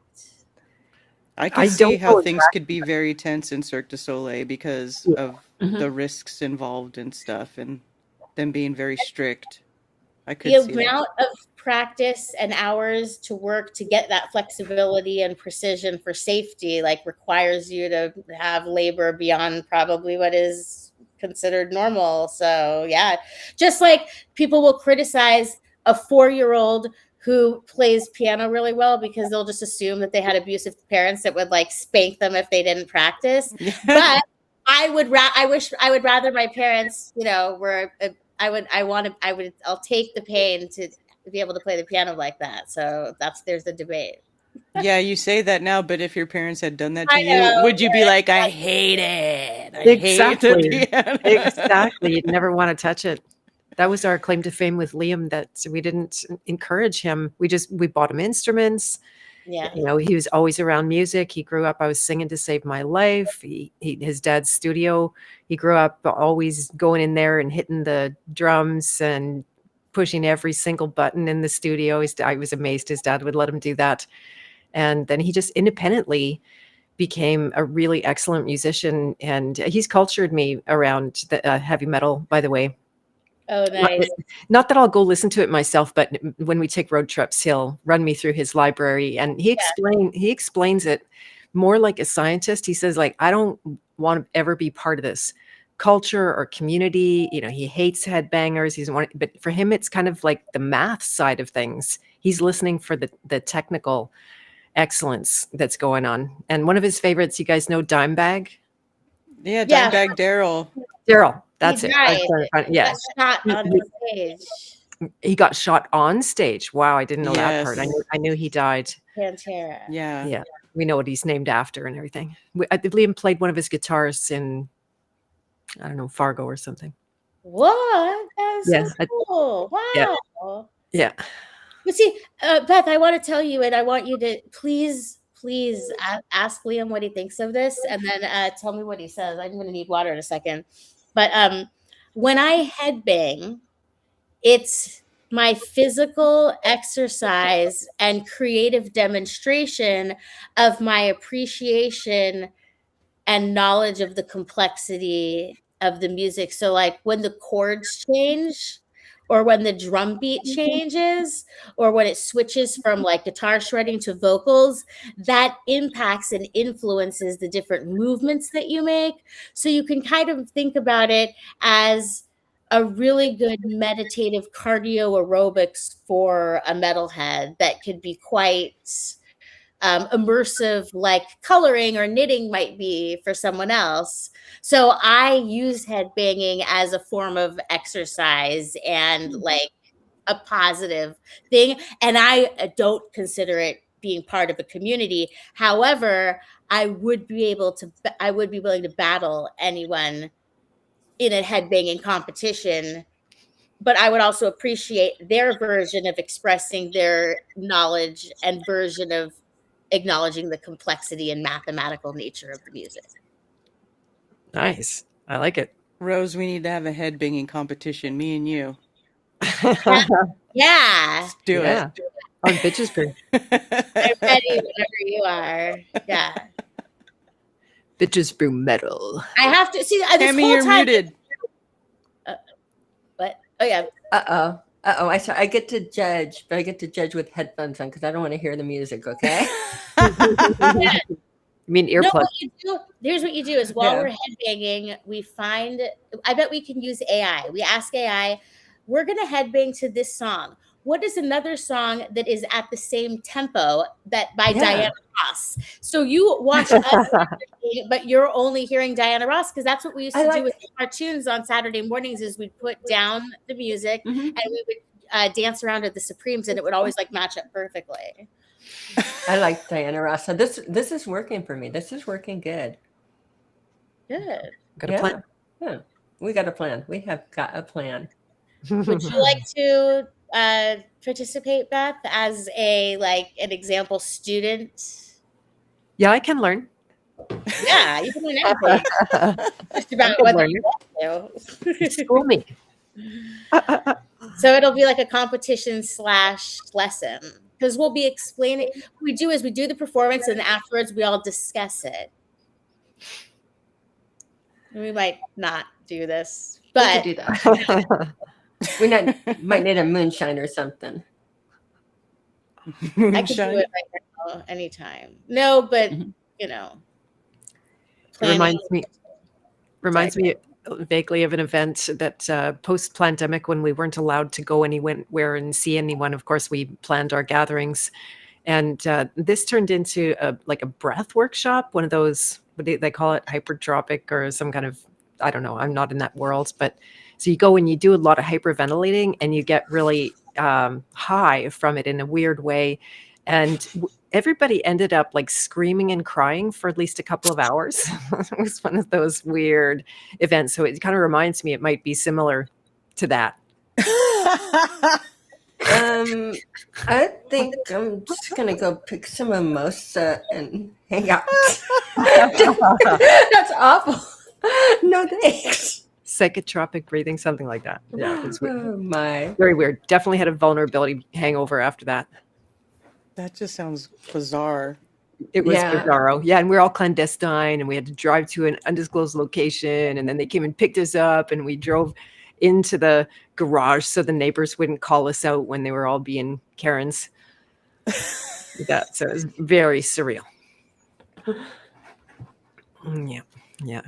Can you believe what we've been through? Did anybody's family apologize for all the abuse? I'm not going to fight with them all over again. After they realized I was right, it all got messed up again for other. So you know what I learned? I learned that I was like, oh, wow. The 2020 was like the big revealing and like people were going to find out, who was really on their side and their families and who was going to support them for doing what they felt was best for them. But then there was like this even period of time where I felt like they weren't messing with me and treating me like I was crazy because they were humbled by their own damage to themselves and knowing that I'm right. But now it's like all of that has been forgotten. And now I was never right about anything. And it's like they've done the Men in Black memory wipe stick. Mm-hmm. And it's the same, I'm the same level of black sheep that I was before. So there was just that little tiny window of extreme, like, I'm trying to convince you that I'm right. And then it's like, oh, we're going to let you in a little bit and see what it's like to be around you since maybe you were right. And then whatever I said or whatever I did, and just being the kind of personality that I am, I just realized that it's better when I'm separated and far away from the family. It's healthier for everyone because they don't want to face the truth. And I like saying "I told you so." Die. Yeah. I told you so. Yeah. That's Alex. Was That's that Alex? Alex Michael. Yeah. You guys need help. I need help with this. You guys, I got you a little bitty moonshine. Oh, Mm, There you nice. go. Itty bitty, itty bitty. sweet. Because I'm not a big drinker, so it's an itty bitty drink. It's an It itty bitty reminds drink. me of how the Greeks, they have their shots in these really tiny, like it's still the same amount, I think, but they're skinny and longer. So their shots look more dainty and cute, which is why people get drunk so fast, I think. Yeah, because but they don't- then in the shot is grappa. What's that? Tell me everything you know. Grappa? Yes. That's Yeah, I like don't know anything because I don't like the taste of alcohol. Alchemy. it's made from grapes, but it's a very strong drink. It's basically like vodka. It's like super strong liquor. So those Yeah, little that's skinny shots that you're seeing, like they're drinking grappa. That stuff is like 80 proof. Yeah, I mean, apparently people can do that and enjoy themselves, and I just don't like the taste. And moonshine is so alcohol-y tasting, right? No. The moonshine. Not real This is moonshine. Like okay, like the stuff they have in the stores, alcohol store approved moonshine is different from the shine that they were making like deep in the hall or in the stills. in the stills. Like Whole different ball game. it's totally different. But This is like it's like Bailey's. This is butter pecan, and it's like Bailey's. It's under 30. It's like 30 proof or something. It's 17. It's weaker than Bailey's. This is butter drink the pecan. moonshine by itself. Yeah, real moonshine you Well- can drink straight and it's like smooth. It's like This It- tastes like. Wow. I mean, this is like coffee. It's not. It's like a Still coffee tastes drink. like There's nothing in alcohol, it. though. It's still Very who little. doesn't- For someone who doesn't like the taste of alcohol, so Jason keeps thinking that he can make me a drink that I'm gonna like not detect it, and it's so weird because the only thing I can handle is a Long Island iced tea because the combination of like all the strongest liquors, like Oh my god. out. And the other day he came in and it was like a Bailey's with like some syrup and then crushed ice, and it was just perfect looking. But then as soon as I took the sip, even though my brain recognizes coffee, chocolate, cold, ice, that little piece of liquor, not worth it. Might as well just have a chocolate chip cookie. Like I don't want the alcohol. It's like I think it's a sensory issue. Yeah, your body might really just not want the alcohol. Maybe you should say no. But if you really want to force it, Long Island iced tea is like The best. an interesting choice. Because But what about daiquiris? What about daiquiris? Can I just say can't that I discovered recently vodka and apple cider taste like just apple cider. I'm just saying. promise. I swear. I swear. Okay, I was like, Rosa. Ted, taste this. He was like, oh my God. Vodka? Vodka. We were Stoli just talking vodka and taste. apple cider. Not apple juice, apple cider. The spiced apple cider and vodka. It just tastes like apple cider. That's it. But not alcoholic apple cider. No. Just regular apples with the Just vodka. tastes like apple cider, man. It's kind of scary. Interesting. I never remembered to drink. It's one of those, like, I literally have no memory for it. And but I'm ready. I'm ready because I have been a cheap drunk for a long time. That means my liver was really toxic. So I'm looking forward to a little liver test. I'm gonna have a martini and see if I get drunk on half. Did you do like I a was gonna- liver detox or something? That's what I've been doing. Okay. Yeah, 14 months into it. I'm What are doing you at and least- what are you at least doing? 3. So it's basically a low poison diet, and the discovery that I made is that the natural health world is equally or even more weaponized against us, created by the Rockefellers. That's what people don't realize. This is the truth behind the truth. It's made me an outlier. People don't like it, except all my friends who are thriving in it and going headlong into this. Mhm. So there's, the vast majority of the foods that we were led to believe are edible are actually really high in poison. And things like vitamin A, totally a fat soluble toxin, poison. It's known in the medical research. There's a ton of receipts for it. And so I basically went, I'm on a low A diet. It's a low oxalate diet. It's a low nightshade diet. And you start eliminating the vast majority of plant foods, because it turns out that plants are basically warfare against being eaten. They don't want to be eaten. They want to reproduce. And I'm pretty sure we're here for the plants rather than the other way around. That's interesting. Yeah. So it's, focus on getting enough protein, which the vast majority of people do not do, especially women. It's really important. And I agree. I eat a lot of protein now. Good. Because I tried that. Remember, I went through that whole trying the vegan diet for 7 months. And at the end of it, I was like, I can't eat enough. I'm like a grazing animal over here. Like, I can't feel satiated. Yeah, I got really sick eating tons and tons of fruits and vegetables, and fresh out of my garden, and all kinds of things I thought were good turned out to be poisons. Copper metal is my biggest nemesis of all. Most people think that that's a magic nutrient, and they're drinking out of copper cups and bottles, but it's as poisonous as it comes. As I detox copper, I'm so aware of that. Can I jump in really quick about the copper, Beth?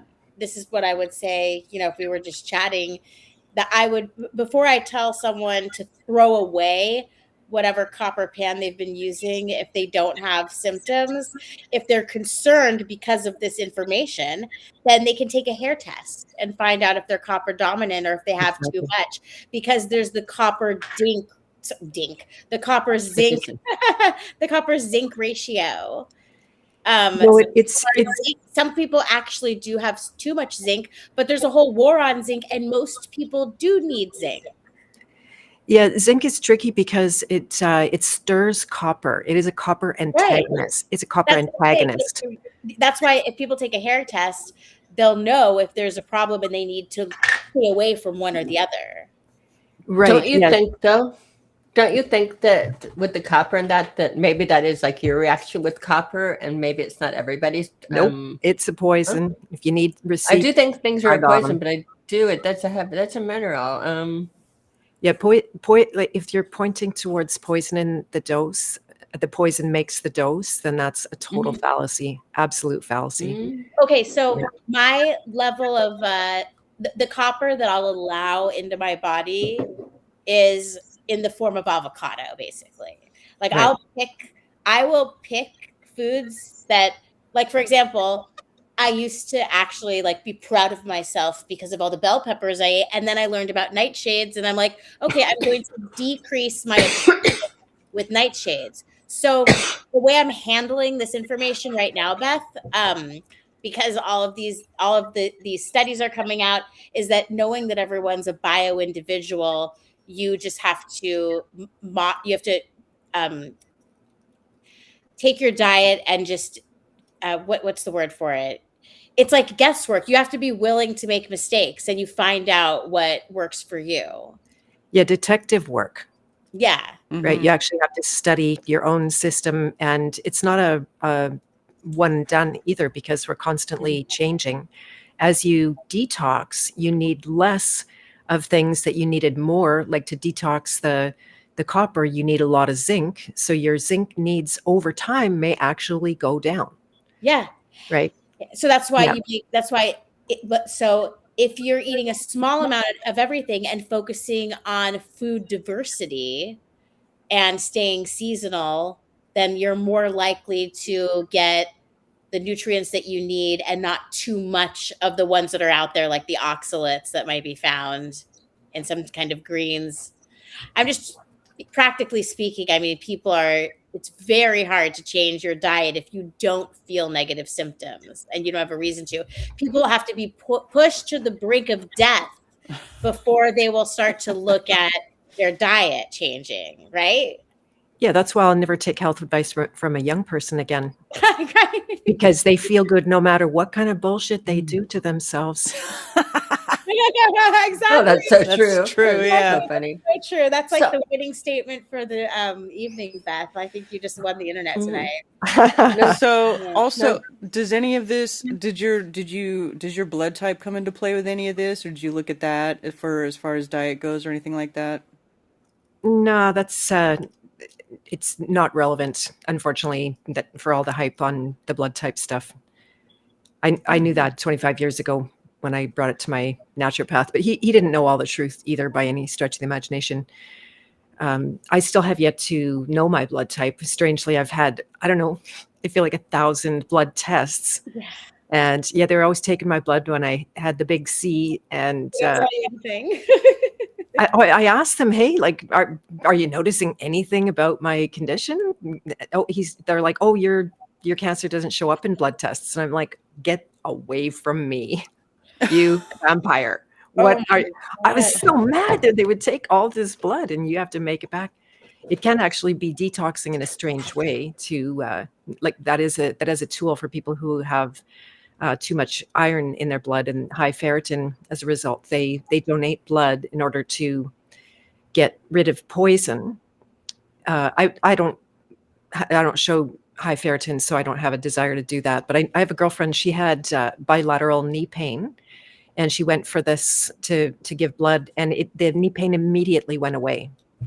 Oh my That's gosh. It's crazy. so funny you brought this up because the other night Jason asked me to hold our cat while I hope you're not mad at us for giving medicine to our cat, but our cat was really, really sick and we took her to the vet and she has some kind of bladder stones or something. I can't remember what it is, but Jason wants to give this medication to her for a couple of days. And so I just was holding her down and she slashed me and it was like on Christmas. And I'm like, oh my gosh, it looks like the laceration on the Jesus's torso.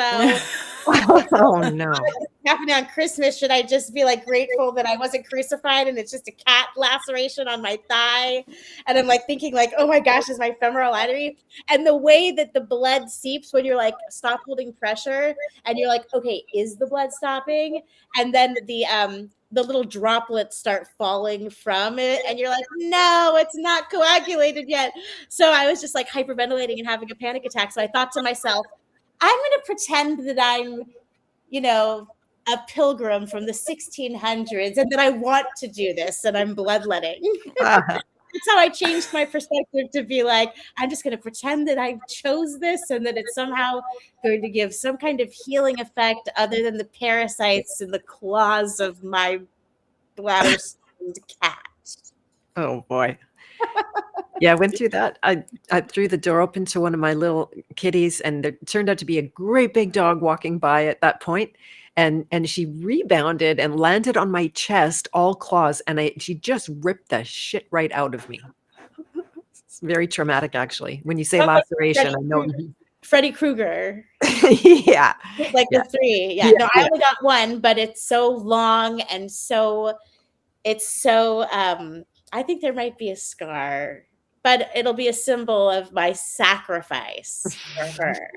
There you Not So for her Beth, soul, just for her bladder. I'm not trying to give myself a God complex, because that's what happens with people that are like a little bit psychotic is they make pattern recognition. So I remember when I was given too much prednisone as a teenager, when I was misdiagnosed with lupus, I had this like psychotic revelation, and I was writing a Bible and I accidentally cut myself, got blood on the Bible, and I was like, oh my gosh, this is really happening, like blood on the Bible I'm writing.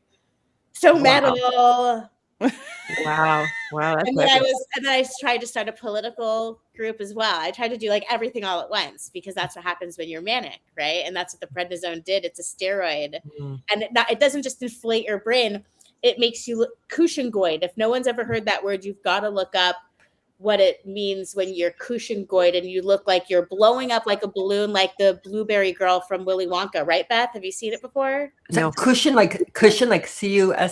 Cushing's disease is Cushing's disease. Okay. But you have the cushingoid look with the big circular face, the big fat stomach, and then very like thin extremities, and it's from water retention and just anything that you look up that has to do with the negative effects of corticosteroids. When you pump someone with that every day, it takes years to wean off of it, because you know how you have to wean off of a Medrol dose pack? Imagine if you're taking 1,000 times more than that every day. So it took me 2 years to wean off of the prednisone after I found out I didn't even need it in the first place. Oh my God. As a teenager. Right. And it That's made me fat. Yeah, yeah. So many of those drugs are unbelievable to get off of. That was a big awakening the last couple of years, having somebody close to me go through a detox off some meds. It was horrendous what she went through. I'm glad you didn't have to take prednisone with your chemo, Beth, because they made me take prednisone through all of the 3 chemos that they gave me. I did actually. Yeah. Yeah, I was on the steroids every it wasn't time. enough to make you fat. No, not so much. And I wasn't on them Dying so constantly. much. Yeah, I wasn't on them constantly. I think they would have me on them for the week I received the chemo, or the week or 2 that I received the chemo when it was the worst. I just remember being up at 4 a.m. writing songs because there was no sleeping going on with that stuff. Oh, yeah. No sleep. And did you have increased hunger? Because I remember that my mom was pulling a Quiznos sandwich out of my mouth because I was eating it like from the movie Coneheads. She brought me this sandwich, and it was so fast that she was like, Lindsay, and she's like, grabs out of my mouth. Just eat half of it for now. I got it so you can have some for later. Funny, I thought it was just the pot I was smoking. I thought I did have a good appetite, unlike others. But yeah. Prednisone's evil, but it will save your life if you ever need it that much. And unfortunately, I was given it when I didn't really need it. So. Right. Yeah, so intense. Yeah, I'm wondering about the bladder stones. Is there any oxalates in the cat's diet, or do you feed them pretty pure meat? We've actually been giving them just pureed meat more often and less of the dried kibble stuff. And Luna, I don't know why this happened to her, and you'd think that if it was environmental or with the food that it would happen to the 4 other cats, and the 4 other cats haven't exhibited any of the symptoms. I'm almost wondering if we got conned by the vet, because we could have just trusted the process that she was going through some kind of uncomfortable situation. Maybe she ate a little animal that came in through the garage and it was like upsetting her, and but we love her so much that we're paranoid and we went there. So it just goes to show how much the vet, and also the pediatrics, think about how much people get tricked by the pediatrics, like with the you-know-whats, because they just are scared in the moment where you don't want to see your baby feel sick. So that's why education, the prophylactic education, is the only thing that can save us. Because if you wait, just like with the law stuff, right, Beth? If someone comes to you and they're in an urgent situation, they want to pick a silver bullet remedy when they may have even actually committed a crime. It's like, hey, sorry, if you robbed a bank, you're not going to be able to get out of that by challenging jurisdiction. And if you didn't rob a bank, you're probably not going to get out of it by challenging jurisdiction either. Exactly. This has been an exciting development in the last year that I had pretty much given up on the law. We actually have the Free Will Law Guild in my House of Free Will, but everything was so fake and gay. I didn't know who to interview anymore or who to do workshops. Everything the House of Cards fell. And then I'm in my chat, my King Hero chat one day, and I hear someone responding on some law stuff. And I'm like, oh my goodness, that guy's making sense. And I don't even know, I go by a lot of intuition, but I understood that there was so much garbage. And so we ended up getting to know each other. Now he's doing these roundtables in law in the House of Free Will. And we're basically doing the least sexy thing you can possibly imagine, is learning the foundations of English law, because that is our Commonwealth country basis for all law. And the history of the law that's weirdly hidden from truthers is can debunk all the things, like the all caps letter. Total bullshit. Yeah. Even Robert Michael woke up to that. I saw. Okay, yeah, I noticed about you, and I saw that. I saw it too. Yeah, he's gone like about 80%, and he's still holding out. apparently that's not my Now, wait, hold estimate. on. But the English law is what you're diving into. What do you have to say about the Magna Carta? Because that's a buzzword that people bring up because it was supposedly signed under duress. And so, since you've been focusing on the English aspect of things, do you have anything to say about that? Any zingers? Well, disclaimer, it doesn't mean that I'm like a fast learner by any stretch of the imagination. I just recognize I want to bust the bullshit. That's my main interest. So I'm learning very slowly, and the Magna Carta is not what it's put out to be. Like, that's the little bit of information I've retained, that it's not the huge influence that everybody's saying it is. And I could tell you why if you let me research it for 5 minutes on our got a Yeah, couple I of good figured chats going. for what I'm so limited to, like, I'm just like the secretary that is, it's like, just putting people together who seem to be into the same path or rabbit hole. But the idea is that the Magna Carta is what gave them the right to rule over others. And so they're acting like, oh, it stems back to this. And so because of this legal definition and what it says in Black's Law Dictionary and yada, yada, yada, Magna Carta nullifies it, yada, yada, let me out of jail for stealing from Walmart. This is I did find some information. See if I can tell you anything quick. Probably not. Probably not fast. This stuff is all so thick and I just glaze over. Chats get really busy. It's like finances. Oh, let's see. Magna Carta 1215 was for the benefit of the noblemen. I believe it was the 1216 version that included freemen on the land, but there were 4 altogether. Magna Carta section. No, sorry, I'm not gonna. That's nothing I thought it was. But yeah. Well, the point is that over the years, I've discovered, after doing all these interviews and getting to know so many people personally and watching them not get a remedy and then seeing who is getting a remedy, it's a whole other little like tribal infighting drama thing that's never going to end, because it's really not about helping people to help themselves, but it's more about getting people on your bandwagon so that your tribe can grow.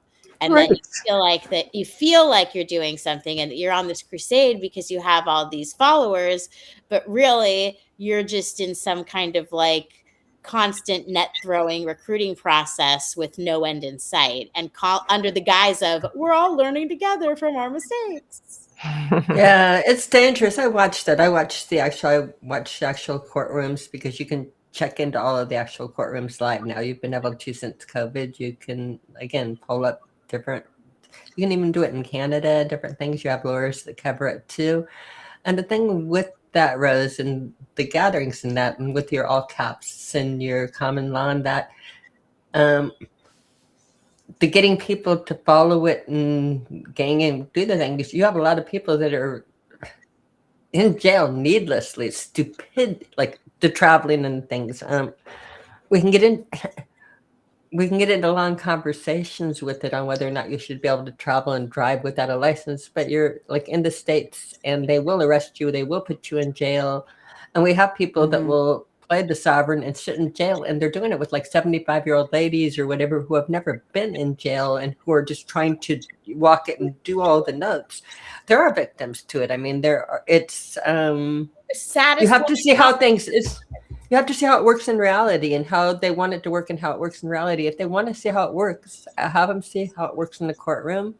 I like what you're doing, like with the court, but that might be the closest with it, because people again all argue with the laws. But I am boring. I will listen to the Supreme Court when they do that. You can only have the audio. I love that. I love listening to the Supreme Court argue, because you hear what's going on and what's going on itself, but you have to listen to their arguments. If you want to hear what's going on, listen to them. The Supreme Court is the bomb to listen to. Their arguments, they're so much fun. It's different than the courts and the fact that the judges all get to throw questions out. Yeah, Cami, there are a lot of victims of this so-called freedom movement. And a lot of Right. them are becoming elderly. I'll give you the saddest Right. example. I wish that I had a link for you on hand, but this woman, 75 years old, like you said, when you said 75, I was like, oh, it reminds me of the worst example, where just because she and her husband, who had passed away, were on this crusade together about the all caps name and about signature, after her husband was gone, you know, for her, it's like she wanted to live for her husband's legacy. And so she ends up getting arrested under the whole sovereign citizen jargon that it breaks my heart to see people use. Yes. The problem was that she wouldn't sign her name in order to go through the process. So she ended up as a 75-year-old woman sitting there in jail for so many days and then treating her poorly because she's acting crazy. So then by the time she goes to the judge actually does look like she has so much compassion for this woman, but she's just like, look, I understand what you're saying, but if you're not willing to conform to the rules of the court, then you're going back to jail, you know. And it was Their just, hands are tied. The judge's hands are tied. They're again on the things. and Yes. they choose jail. They do. They over and over again because they're trying to make the thing, and they're like, no, because I'm either traveling or I don't need to show my license or I don't need to sign this. I have to be the.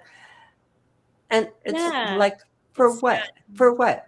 Well, in her mind, it's for her husband. But if like her husband was looking down on her in heaven, he'd say, "Go home and live the rest of your life and relax and don't have your tushy on concrete." Exactly. Right. Exactly.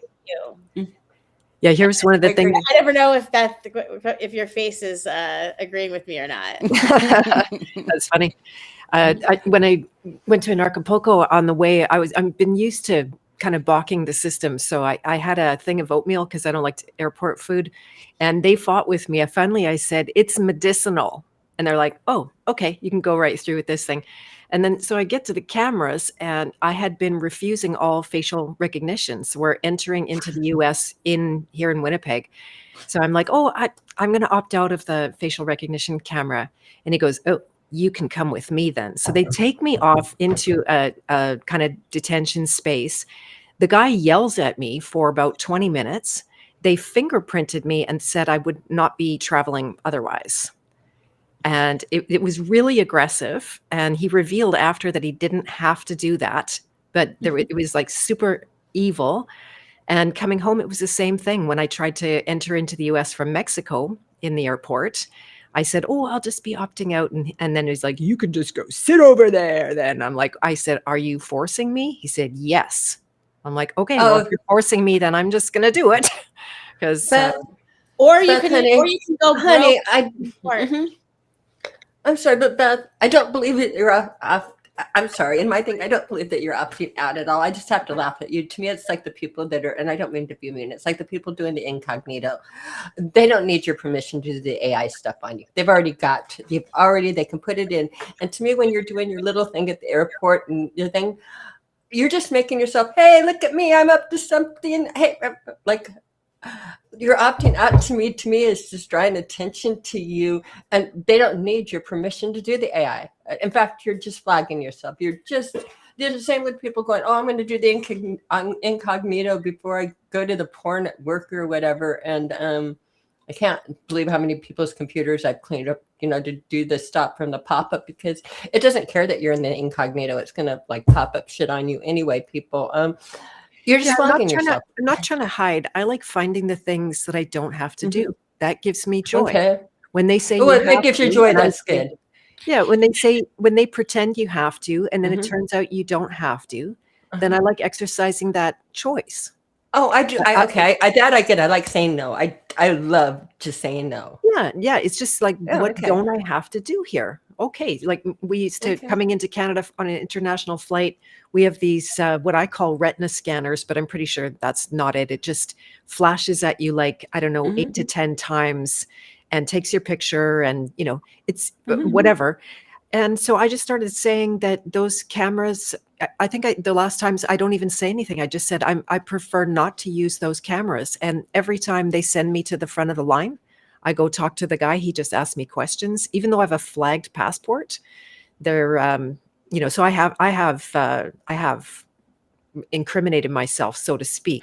But I bet. Yeah, it depends. It depends on who you get, where you get. They keep flagging me through, which is amazing. They promised me I would be detained at the border, or not detained, delayed at the border 7 years in a row. And that happened one time where they pulled us aside and took us and scanned our bags and stuff like that. But I don't know if I'm emanating better vibes or something, but now I get waved through every time. And it just it's all a comes down to the spiritual money. thing. It's like if you're the type Just of the person vibes. that likes going into a battle of the wits with people because you're just like resentful about something and you just want victory. So for my example is that I don't even have a choice. If I wanted to go through the back scanners, my chair can't fit through it. So ever since 9/11, I'm forced to do the pat down. So if I really, really like couldn't handle something like that, like psychologically for whatever reason, I just wouldn't be able to take advantage of something that's supposed to be free public transportation. But instead, the way I deal with my resentment for the situation is it's like, okay, I've been put into a situation where I have to have a one-on-one interaction with another random human being who's going to be touching me all over my body every time I go on a plane. So from like in my 20s, I would use that opportunity to say things like we'd call it Alex Jonesing them. So I would express things. And Karen, do you mind if I say like a cliche statement that conspiracy theorists say that now lots of people say? You I say would say whatever you want. That's fine. I'll tell the person like as they're about to pat me down, I'll be like, I understand that you're just doing your job, but I think that 9/11 was an inside job designed to take away our freedoms and force us to comply with things like this. And I really wish it wasn't happening. And then anything can happen. Depending on that human being, they might say, go sit over there and we have to talk to my supervisor because they're just having a bad day or they think that you're having a bad attitude. Or they'll say something like, well, there's no way for us to know what a terrorist looks like, and then, it's a little bit awkward. Or sometimes I have actually felt like they were purposefully like patting me down longer or a little bit more aggressive. Harder. Or just their vibe is very negative. And so people would say, well, why do that? Why go through why procure the negative vibes in the moment? And so for me, it's like I'm having the strength of truth around me and I'm not letting me in the same way that Eileen McCusick, Karen, she says like she doesn't think about using a microwave because she's using the power of her own biofield to put off that energy. And then when I told Andy Kaufman that she said that, he'd be like, well, I understand that in theory, but why would you spend your energy getting off microwave, like if you want to like do it yourself? But maybe there is an infinite allocation of energy that one can procure. But for me, I went through that phase, and now as a convenience, sometimes I'm in a rush and I will just do the pat down and they'll have no idea that I'm one of those crazy people because I'm not so like full of myself that I think that I'm on some list just because I've made a big stink a few times. And how do I know that? Because they've dropped me before. They've actually patted me down so hard that I fell on the floor.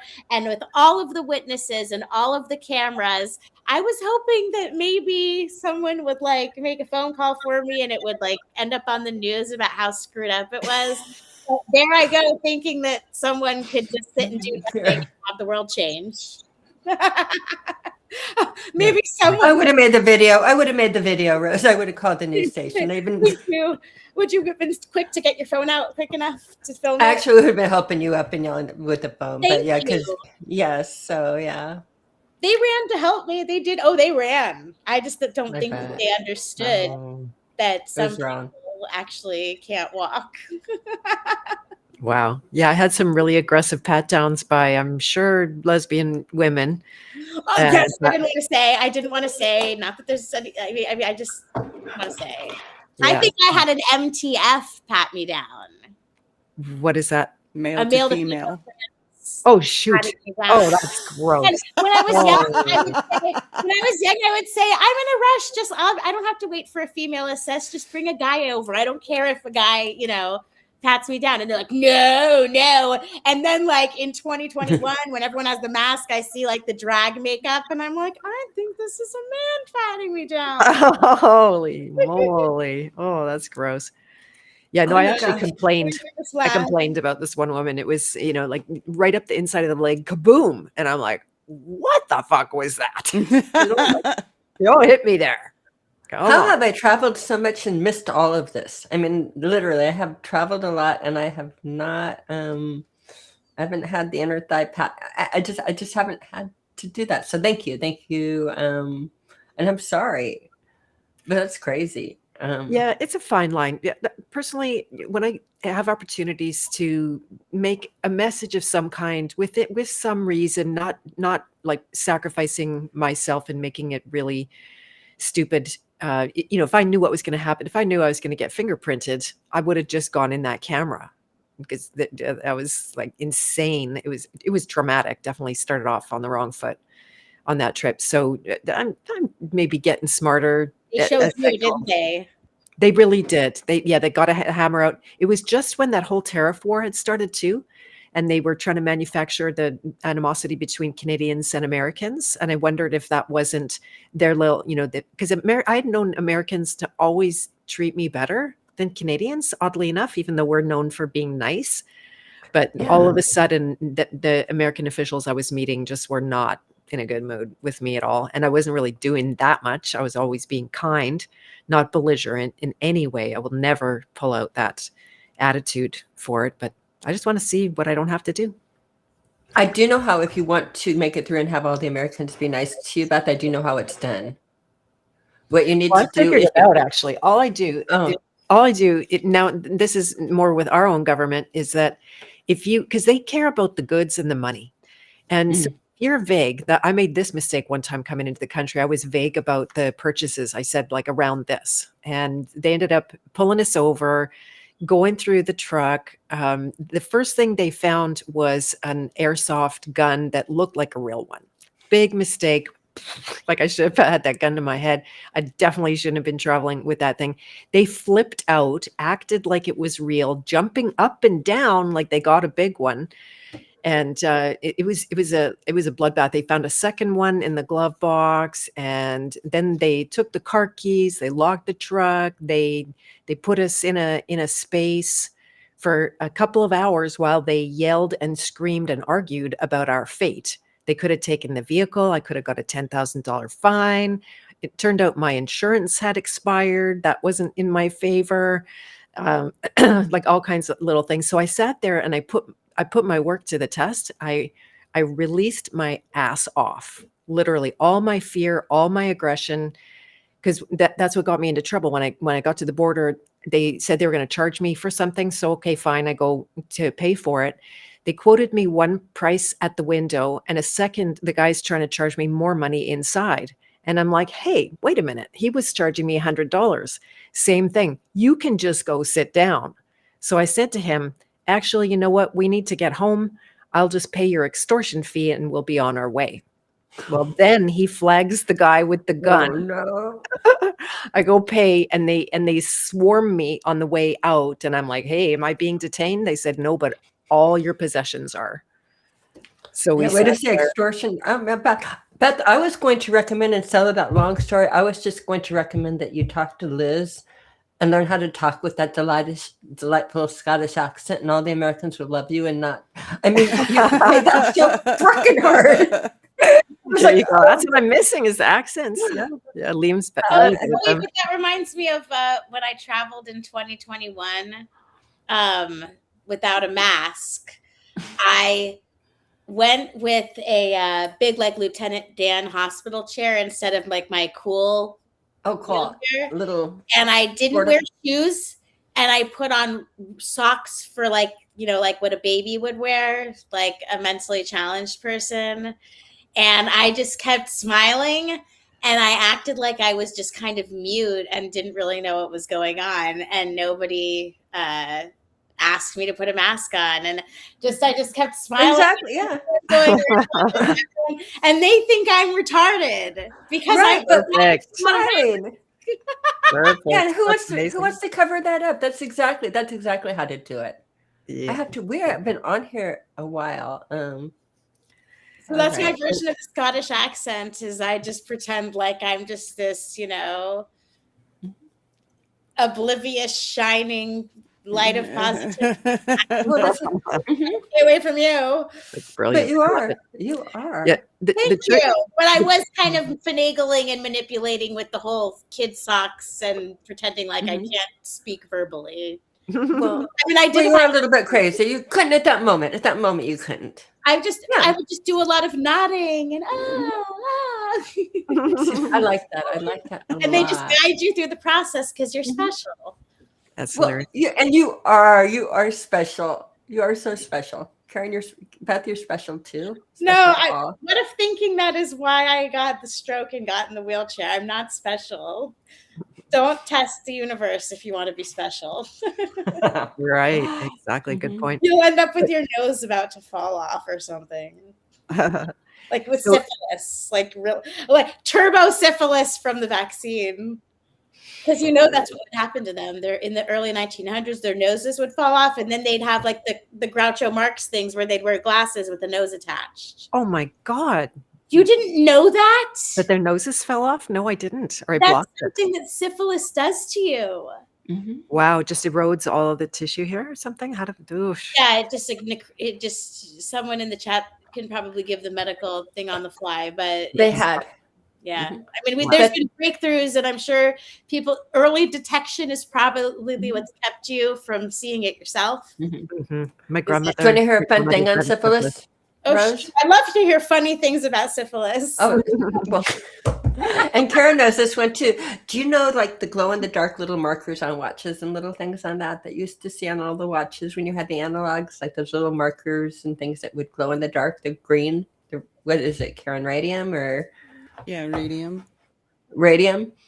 Anyway, what happened is the ladies that used to make those little watches and that, this is not funny. It's actually really, really tragic. Right, let me change my piece.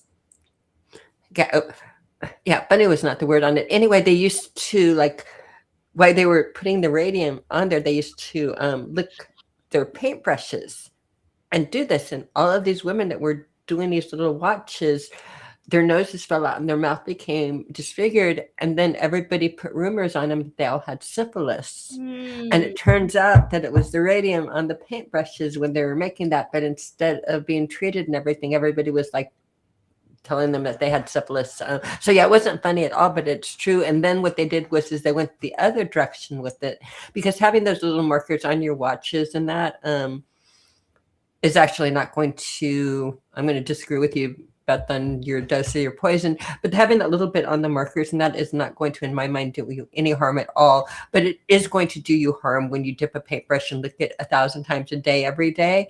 And of course, what they did was then they figured out that the women did get radium poisoning and this was poison and toxic. And then they made it entirely off of the market. And that went, again, it's that pendulum swinging to the stupid side, saying that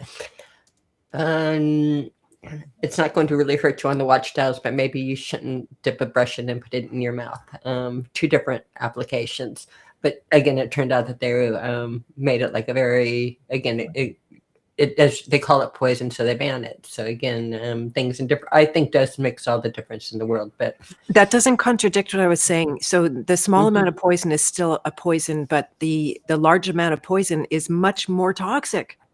Right. So See, I think that we need the minerals. I think we need the copper and that in our bodies. But again, that's going to be just my little thing, because I love playing with copper. I love everything about copper. Copper is my friend. Never ingest it or wear it. Well, I do wear it, but I do not ingest it. Though I've had it in the metal, when I used to do the metal minerals in the 80s. Yeah. It was, I felt so good, and I wish I could have found those again. There was like a mineral complex that was liquid that made me feel so good, and I haven't been able to find it in years and years and years, but I think it had copper in it. Sometimes the poisons make you feel good because they depress your detox system and they stop the symptoms. That's often I know a lot of poisons that feel good. Yeah, exactly. Yeah, we get addicted to the right, and we're addicted to the poisons. Yeah, which are often stimulating. Okay, well, I like the copper. Yeah, yeah. There's a list as long as my arm of copper symptoms. If you guys want to know what that is. Yeah. No, because I'm no. I know.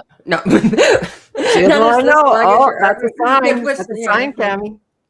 We could. Well, I have to, because we have been on, and I'm drinking the moonshine. I have to like slip out here and use the restroom of that. I thought I was waiting for a song. We didn't do a I song. We know, I'm didn't do a sorry. We've break. been going for almost 2.5 hours, so if you I guys Yeah, want, know. we I can might wrap be. it up here. Yeah, yeah, I might be done Okay, myself for a Sunday I'll night. sit and wiggle another. Like I think I can hold it. I think I can. We I think. can we can like if you guys want to, if you have anything you want to promote or talk about what you're doing, tell everybody where to find you, all that good stuff. I can jump in Go if you like. ahead, Beth. Go ahead. Go right ahead.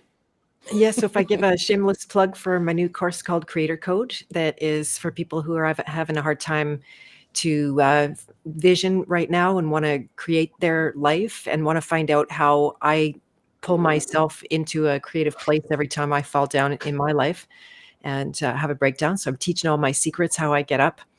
Then the early bird is on until midnight tomorrow night only. And I could grab a link and share it in the chat if anybody wants to see, but you can also just go to bethmartens.com and check out one of the tabs there. Friday, now I do regular called Beth of Fresh Air podcast. Sometimes people would write me and say that my shows were a breath of fresh air.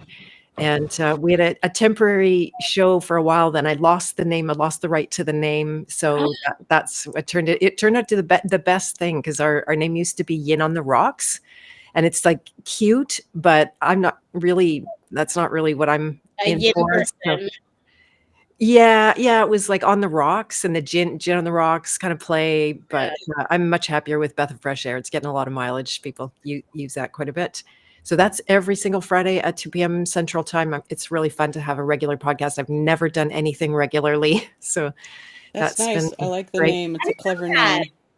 Thank you. Thank you. We are just actually in the process of doing a series on, I'm calling it Decult Natural Health, and pulling piece by piece out of, the different kind of diets and health modalities and showing what is beneficial of them, but what also goes really sideways and will fail more or less in the end or even sooner than that. Hmm. And what else? I've got Jacob Lieberman is coming on my podcast tomorrow. He's, I think, not awake. The last time I interviewed that guy, he wasn't hip to the pandemic at all, but he's super smart and he healed himself entirely of blindness.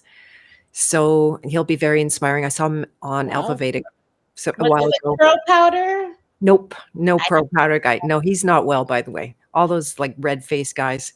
He's a huge copper guy. There's major inflammation going on there. Anyway, so He's not well. no. Oh, okay. So he's not blind anymore, but he's still very sick. Oh, pardon me. You're talking Jacob Lieberman. I Okay. don't. Yeah, I jumped over into another guy there.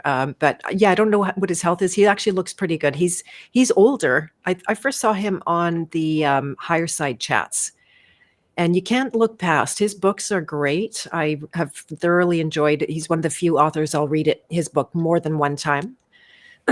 And yes, he has amazing insight into the nature of consciousness from a spontaneous awakening that he had, where he went from blind to seeing. So Wow. yeah, it's gonna be really fun. 1:00 tomorrow afternoon on the King Heroes Journey podcast. So you can find that at my YouTube, my website, bethmartens.com. You can just hit the podcast tab there, and all the details are on. So yeah, that's pretty much it. Absolutely. Nice. Thanks. What Thank you. about you, Rose? Nothing much to no last thoughts. This has been a chill conversation. I feel like I didn't hear much from you, Karen. And I I talk all the time every Monday for hours, Yeah. I love your coffee talk. It's great. And yeah, this has been fun, and I'm ready to hear myself. All right, you're good. Okay. Maybe I was yelling too loud, but yeah, I definitely really like the power metal song that I sent you that makes fun of evil people. Oh And yeah. I'm down to headbang that to the song with you anytime you want, because it brings me joy to express my disdain, but I know there's a time and place for everything, so I'll let you take the lead. Well, we'll have to do. I know you do little random streams now ever since you got your Rose 777 channel back. So Yeah. Oh, yeah. I should say I got my Rose 777 channel back, and I don't really do anything specific. I just kind of use the channel as like every now and then I'll have like an interesting conversation with people about like an upcoming Crow 777 episode, or I'll be like introducing people to each other, or I'll just randomly go live and do a stream of consciousness. But afterwards, then I get embarrassed and I kind of treat it like a mandala, and I make it unlisted. So if you ever saw something or wanted to see something and it's gone, you could just let me know and I'll send you the unlisted link. But I like to keep my home page really clean. And so that the reason I'm bringing this up is because I really like helping people with their YouTube channel home pages, because they can be customized so that your audience sees your best shit. So if anyone wants to contact me for help, I guess that's what I'm selling. I need help. there you go. There's your first client. I like helping people with their crappy home pages, and that they don't realize they can change to make their lives better. I've seen nice ones, so I'm going to take you up on that, Rose. Awesome. And Cami. Rose, if I ever come inside, and which I do, I am on the system, and so I am set up. He put Vegas Pro on there, so I'm actually working on making my first video, just a slideshow to get the feel of it here. If I ever come inside and do on the channel and that, I want you to do the homepage. I need all the help I can get. In the meantime, you can find me in probably Karen's backyard, her forest, in my forest or outside. I want to come back, but I want to. I don't know. I need nature and healing. I mean, I'm in a really just finding things again, and so like go into the digital world slowly and do it. It's so good. I've missed you so much, Rose. Beth, it's so good to see you again. It's been so long. Totally. Rose, I keep on dreaming about filters and that for the scope.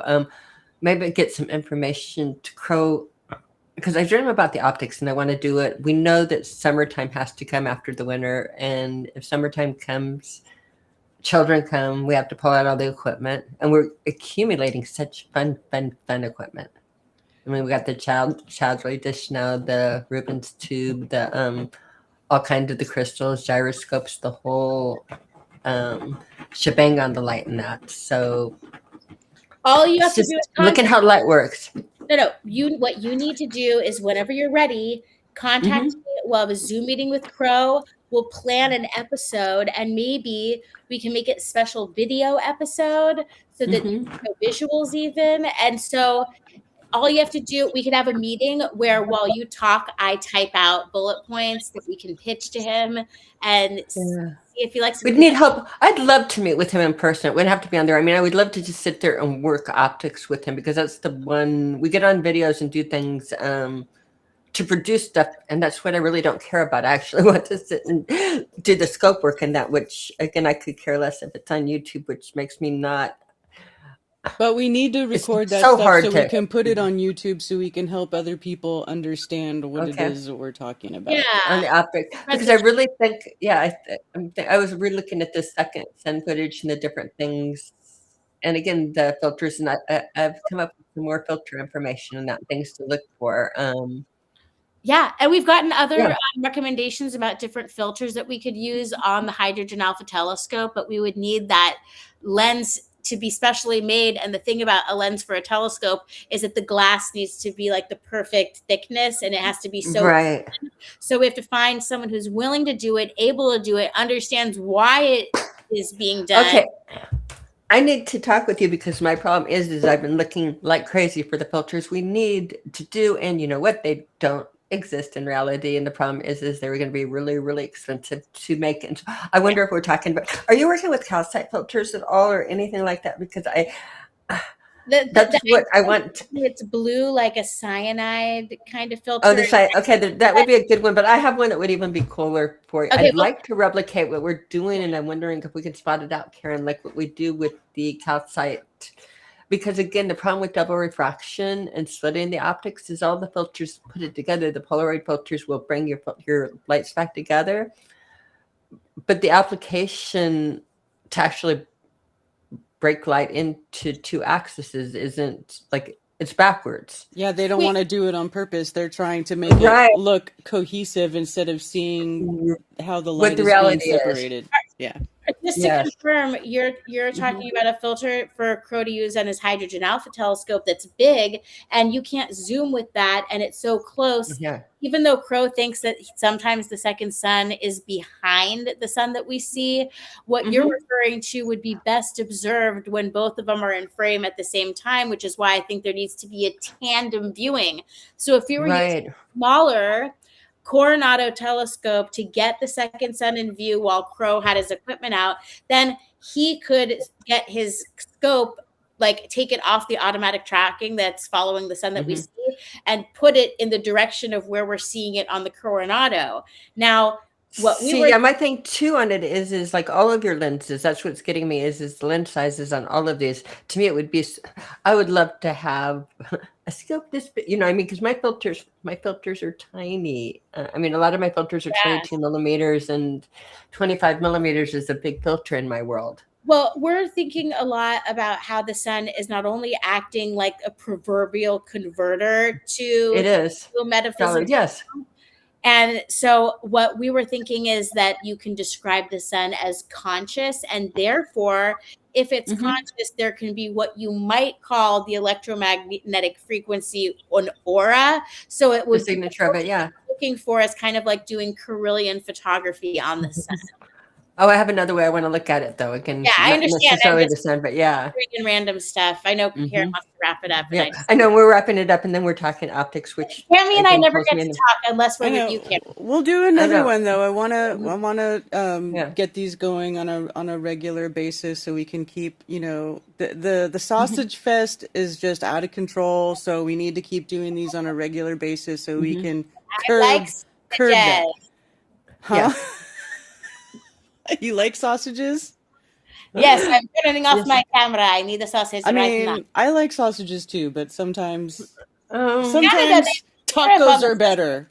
Okay. Okay, no, I like a burrito, a bean and cheese burrito wins all, or a grilled cheese with avocado wins all. Sorry, Beth, but it's only the amount of copper that I'll take.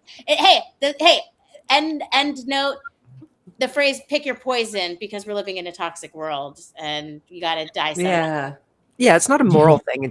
And there's nobody sitting on my shoulder saying don't do that. Or, honestly, it's all a bunch of adults making choices. I don't know. Really good progress. The idea of mixing bodily fluids with people can be. He sent me a thing about copper. He didn't want to hear about this. I love Steve a lot, but the truthers did not want to hear about this. Why? Because they're financially invested for the most part. I think that's Steve the reason. Which Steve was that? Anyway, I won't call him out if I might be wrong. Steve who? Falconer. Oh, okay. Hi, Falconer. Oh, you can call Steve Falconer out. Definitely call Steve Falconer out. He likes to debate. He's a pretty good sport. I'm a hustling. I love him like anything. But I did not want to hear the truth on this. Steve Falconer, he went. I was doing blood types, and Steve Falconer wrote me back, I think, a couple of pages on. He just took it to Lizardland, and that's not where I was going at all with it. Lizardland. I was going into RH negative and the different, and I'm going into actually New Zealand and the blood types that they're out of order, and we're getting information now, and things are not what they should be. But I just couldn't. It's like, I love Steve Falconer, but I wanted to talk to him without. I wasn't talking about lizards. It wasn't. You can do RH negative without talking about lizards. You're talking about the holographic stuff. Pardon?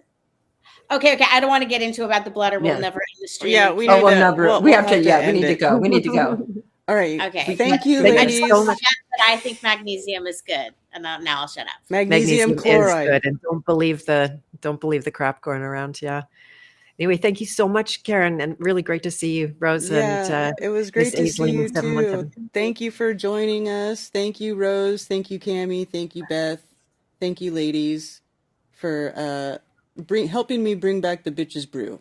And so hopefully we'll get this going. We'll try to do it once a month, and we'll rotate out some bitches and all that good stuff.